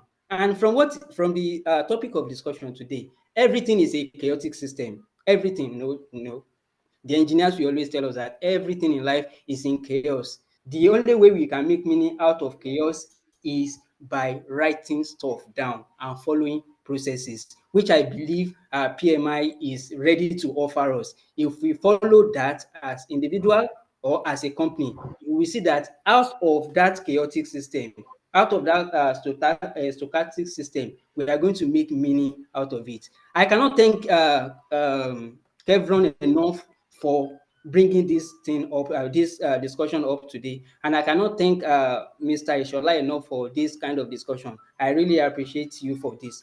Thank you so much. Thank you, Mr. Toba. Thank you so much. I think there's something that he said that sticks in my brain. When he said process, that word stood out for me that in this part of the world, we don't follow process. Somebody is, and I give an example, somebody is saying, Mr. Toba, I've been working in this company for 20 years. Just tell me the project I will do it. Go and ask the person, what is the process you want to go through? If you ask no process, you just want to be using experience, but when you follow process, you also have to have documentation. That's what PMI says. Don't just do things because you have been doing it, or that is how we have been doing it. Do things because this is due process that must be followed. That's one of the techniques. So thank you, Dr. All right, thank you, Mr. Taiwo, for that response. So I think we have another question from Ikechukwu Azu. So once you're done attempting this question, there's a quiz which we would also want everyone to engage in, just to be sure that everyone followed the presentation and we have a clear understanding of the earning excess of the webinar. So this is the question from Mr. Ikechukwu Azu. He said, can you provide an overview of the various certifications offered by the Project Management Institute? That is the PMI, CAPM, PMI, then the PMI, PMP, the PGMP, then PFMP, including their similarities and their differences. And then the second question from him as well is, when a project is running behind schedule, what is the first approach to take in utilizing the PMI projects management or methodologies to recover the timeline? Okay, thank you very much for that question. So all the all these certifications, they are just about PMI offers all of them, but each of them have different focus and target audience. Let me start with the CAPM. CAPM is the Certified Associate Project Manager. It's for people who are just starting their projects. What I mean is that it's for people that are just, let me use the word all of us can relate to it. It is entry-level project management certification. So it's an associate professional. So if I'm a graduate now, for example, I finished NYSC last year, I am not going to be qualified to be a project management professional because I just finished school. So for me at that level, I'm going to write the CAPM exam. That is the entry level exam. But for project managers who have graduated and have worked in project role for up to 3 years, you have had the 3 years experience, you are going to write a PMP exam, which is the project management professional. So you say, I am PM, I'm a project manager. But for the CAPM, because you are not having the work experience yet, you write the CAPM. When you have the work experience, 3 years and above in the project role, you write the PMP. Now, the next one is what we call PGMP. PG is program. Now, don't also forget that when I was teaching you, somebody asked a question about agile. See, project management is just because this is a webinar. If we are discussing the full project management, there is a portfolio management, there is program management. So there is project, there is program, there is portfolio. For program management professional, they are basically for people who are into program and are managing multiple projects. So this is for more experienced professionals or people who are in leadership role. Now, of course, you still have to start from the PMP, but if you have the PMP, and maybe after 10 years again, you can go for PGMP because it is higher than PMP. Then the last one is now portfolio. Portfolio is, I don't know, is a step higher. So each of these things so portfolio is more for people that have, let me say, executive level. So let me now make it understandable. CAPM, fresh graduates. PMP, project people that are in project manager from 3 years and above. Program means that you have done more than you have gotten to, let me say, mid management level. But then you must still have PMP. Maybe you did your PMP like 10 years ago. That is not the end. You can still take a step higher by doing PGMP. You have done PGMP, maybe you are the director of a global conglomerate. You can now go and do portfolio management, which is PFMP portfolio. So it's just a step higher and higher and higher. Step 1, step 2, step 3, step 4. But if you have not had any certification in project management, you are just a project manager, or you are working in project role, you have to start from PMP. So thank you. Hope that answer your question. Then the second one is, when the project is falling behind schedule, what is the first approach to take using project management? This thing. One of the things to do is, number one, you perform a schedule analysis. You perform a schedule analysis. What does a schedule analysis mean? Don't forget, I told you when you are doing a project, you need a schedule. So perform a schedule analysis. And you can, once you do that now, you now use what we call a schedule compression technique. Are you with me? You perform a schedule analysis to know where are you lagging. Once you do that, you now perform what we call a schedule compression technique, which is what you use to fast track and to crash. Now, on that, let me go a bit deeper. When you are doing scheduling, other schedule management, there's something we call successor and predecessor. Schedule is not just a random thing. Under the scheduling management plan, there is something we call what must happen before this thing happen. So once you understand that you're already behind schedule and you are doing what we call schedule compression, if normally you plan that the next stage should take 5 months and schedule, and there is step 1, step 2, step 3, you can compress them into one single step to be able to meet up. So there's something we call schedule compression technique. So this technique you use, perform a schedule analysis to know where you are missing on the schedule. Once you do that, you can now perform schedule compression technique at the successor activity level. So, and you'll be good to go. All right, thank you, Mr. Taiwo, for that response to Ikichuku's question. So, Mr. Ikichuku, if you are following, I hope that is clear. So we have Engineer Yemisi hands raised up. So, Engineer Yemisi, if you can hear me, you can just unmute yourself and go ahead with your question. Thank you. Thank you. It's not a question, actually, just a contribution.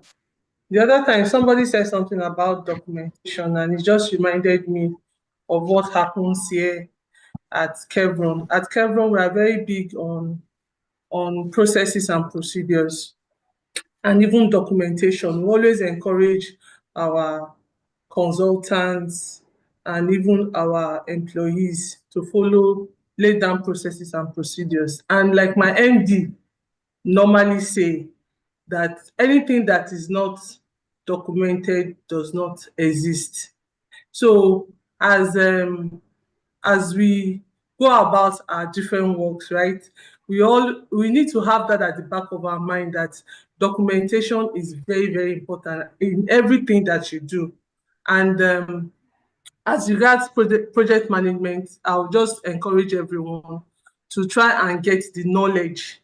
Like he said, like the presenter said the other time, that as regard project management, training is very important. Every organization should make sure they train their staff on project management. So even as individuals, we need to make sure that we get the right training so that we are able to go about our projects and handle them perfectly.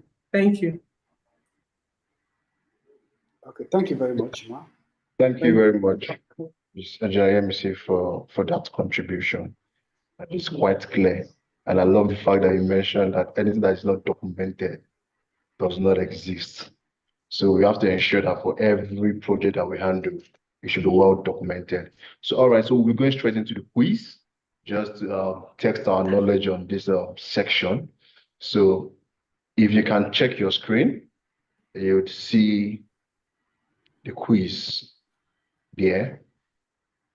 All right, so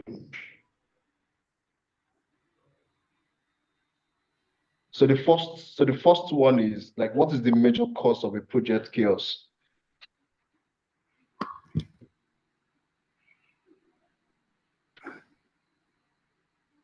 And then we have the questions or the options there. Okay. Vague goals and unclear scope. Is that the correct response to that question? What is the major cause of a project chaos? Please, if you are very sure of this, you can just pick from any of the options. If you know you are very, very sure of this.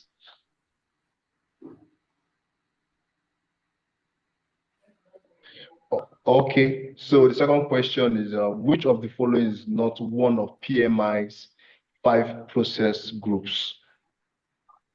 So you can also see the options there: planning, executing, delegating, and then closing. I think this is very, very straightforward. If you actually been following from the beginning of the section, then you would understand that one out of these options is not part of the 5 processes.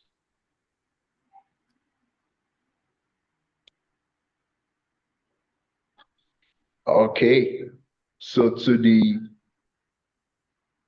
third one, so what tool helps break down project tasks into manageable components? What tools or what tool helps break down project tasks into manageable components? WBS, risk register, and then RACI and schedule diagram. Okay.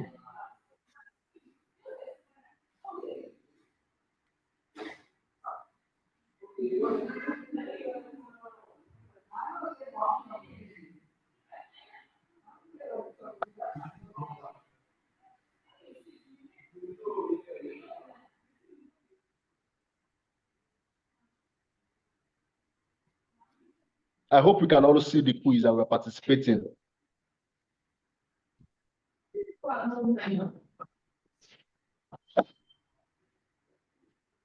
So the fourth question is, which PMI tool is used to track project risk?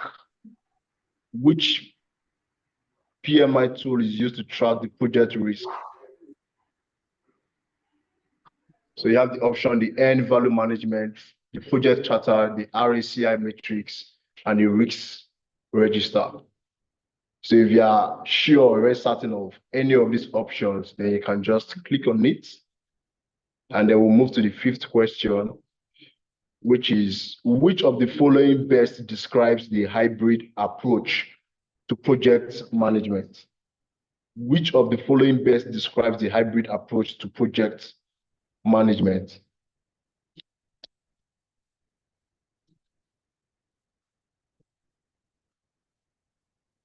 Okay.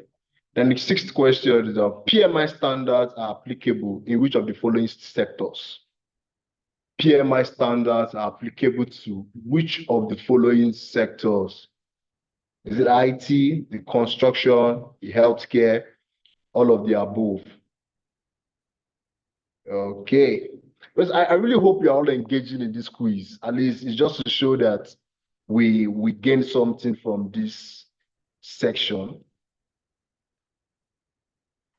So what does EVM integrates. The EVM is end value management. So what does end value management integrate? So the options, there are roles, tasks and goals, scope, schedule and costs, timeline, budget and leadership, communication, control and delegation. So if you are sure of any of the options there, you can just click.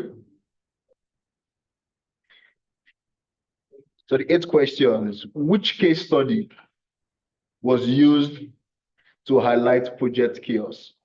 Which case study was used to highlight project chaos? So we have the options there, the Dangote Cement Plant, the Ajaokuta Steel Company, the Deep Sea Port, and the NNPC Pipeline Project. And I'm very sure that if you have been very attentive to this section, you should get this.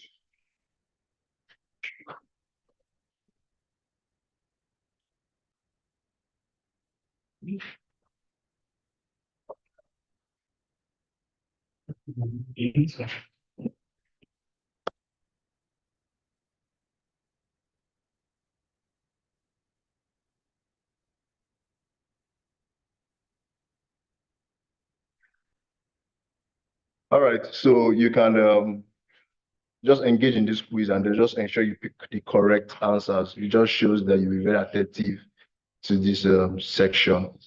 So thank you very, very much.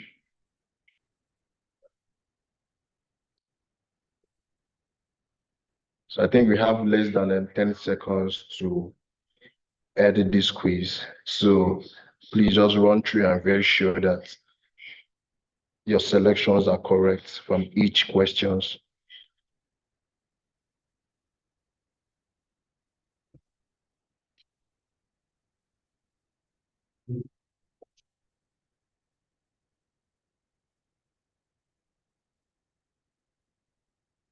All right, so we just ended the quiz and we'll be sharing the results.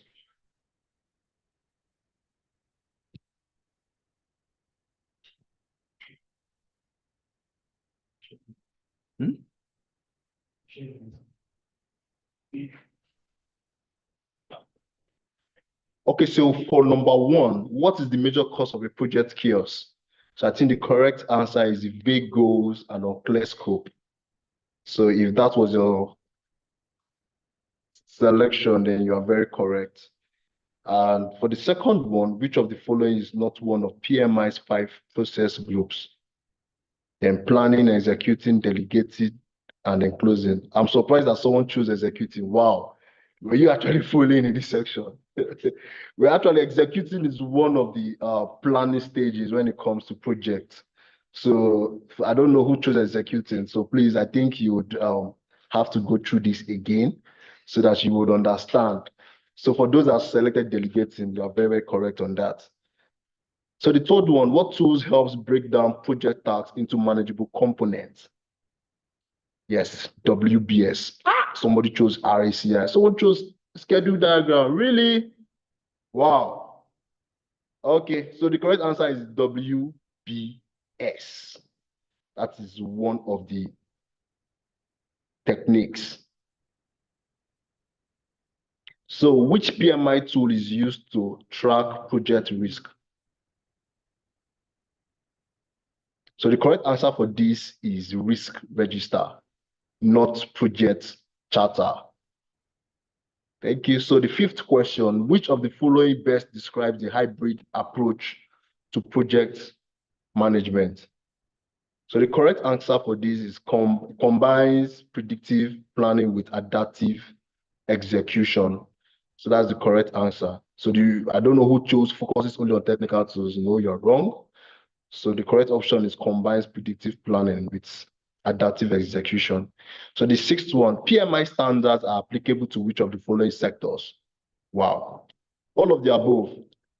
Are we sure that's all of the above? Okay, well, actually, you're very correct because I made mention that project management is not for a particular person, it's actually for everyone, irrespective of the project that you're handling, whether small scale or large scale. So That's the correct answer. So it's actually for everyone. So what does EVM integrate? That is end value management. So the correct answer is it integrates scope, schedule, and costs of the project. So that is the correct answer. So the 8th question, which case study was used to highlight project chaos? So the correct answer was Ajaokuta Steel Company. That was the first case that was made mention at the beginning of this presentation. So thank you very much for everyone that has actually participated in this quiz. Thank you. You actually showed that we are following. So thank you very much. So before we round up this section, I would like to bring in one of our marketing executive from Chevron Group, in respect of Rebecca Peters.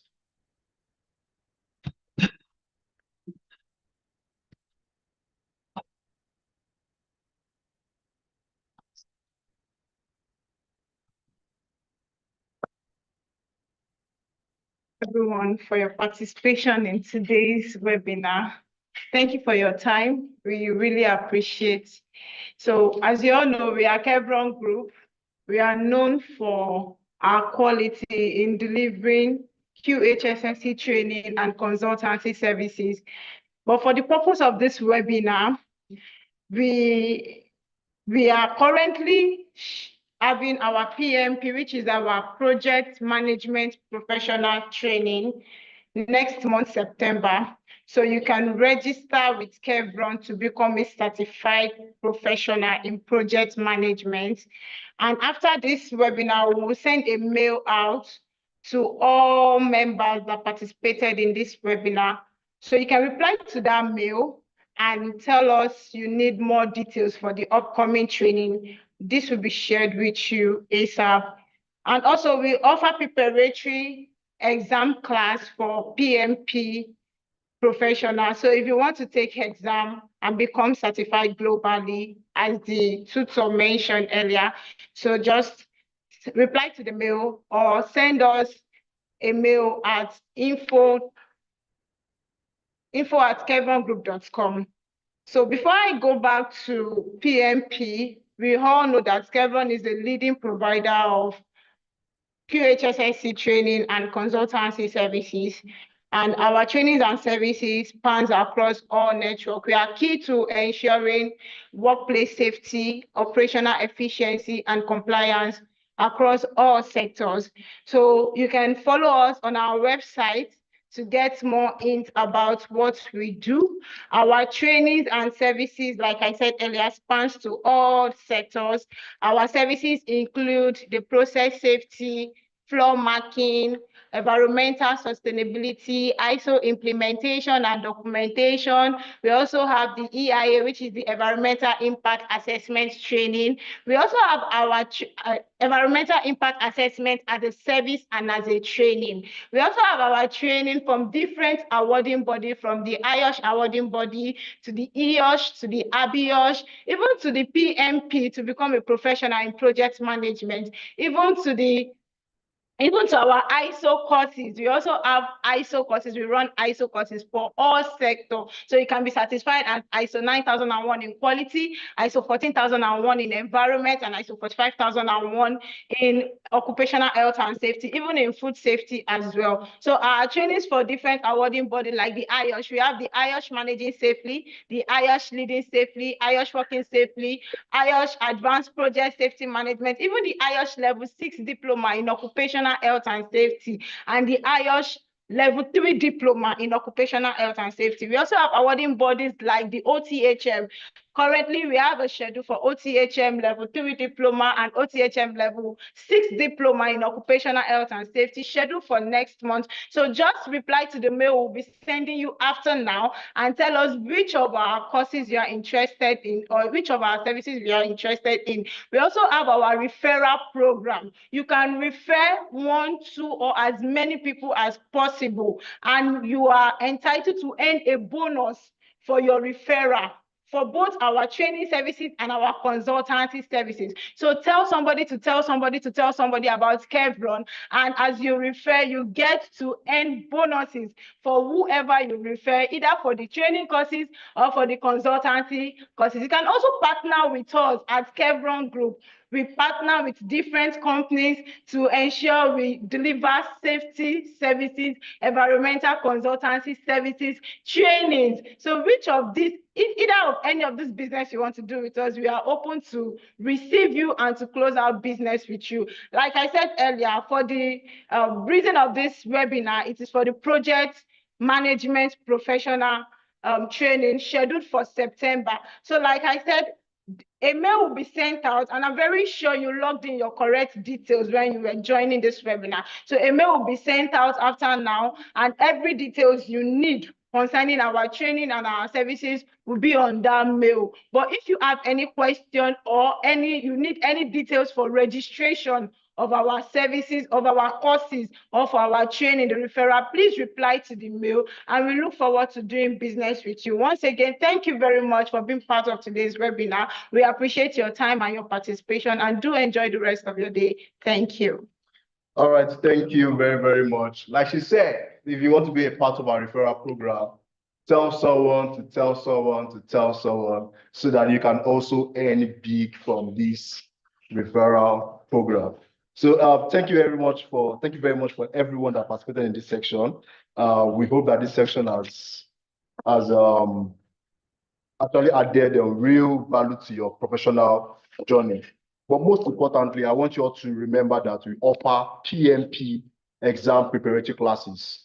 So for any of you that actually want to take your exams, we can actually get you prepared for this exam, and trust us to deliver, because Chevron, we actually the #1 in Nigeria, not just Nigeria, like beyond Nigeria, to offer excellent training services and as well consultancy services too. So if you are preparing for your PMP exams, you can actually reach out to us. We can put you through on how to excel in your professional program. So thank you very much for joining this section. And then Mr. Taiwo Shola, on behalf of Chevron Group, I want to say a very big thank you for taking out time to deliver your presentation on this. I really, really appreciate this. And to everyone too, my name is Uguti Ugochukwu, the Business Development Executive for Chevron. So I'm actually wishing you all success as you take your project management skills to new heights. So stay safe and stay productive. Thank you very much.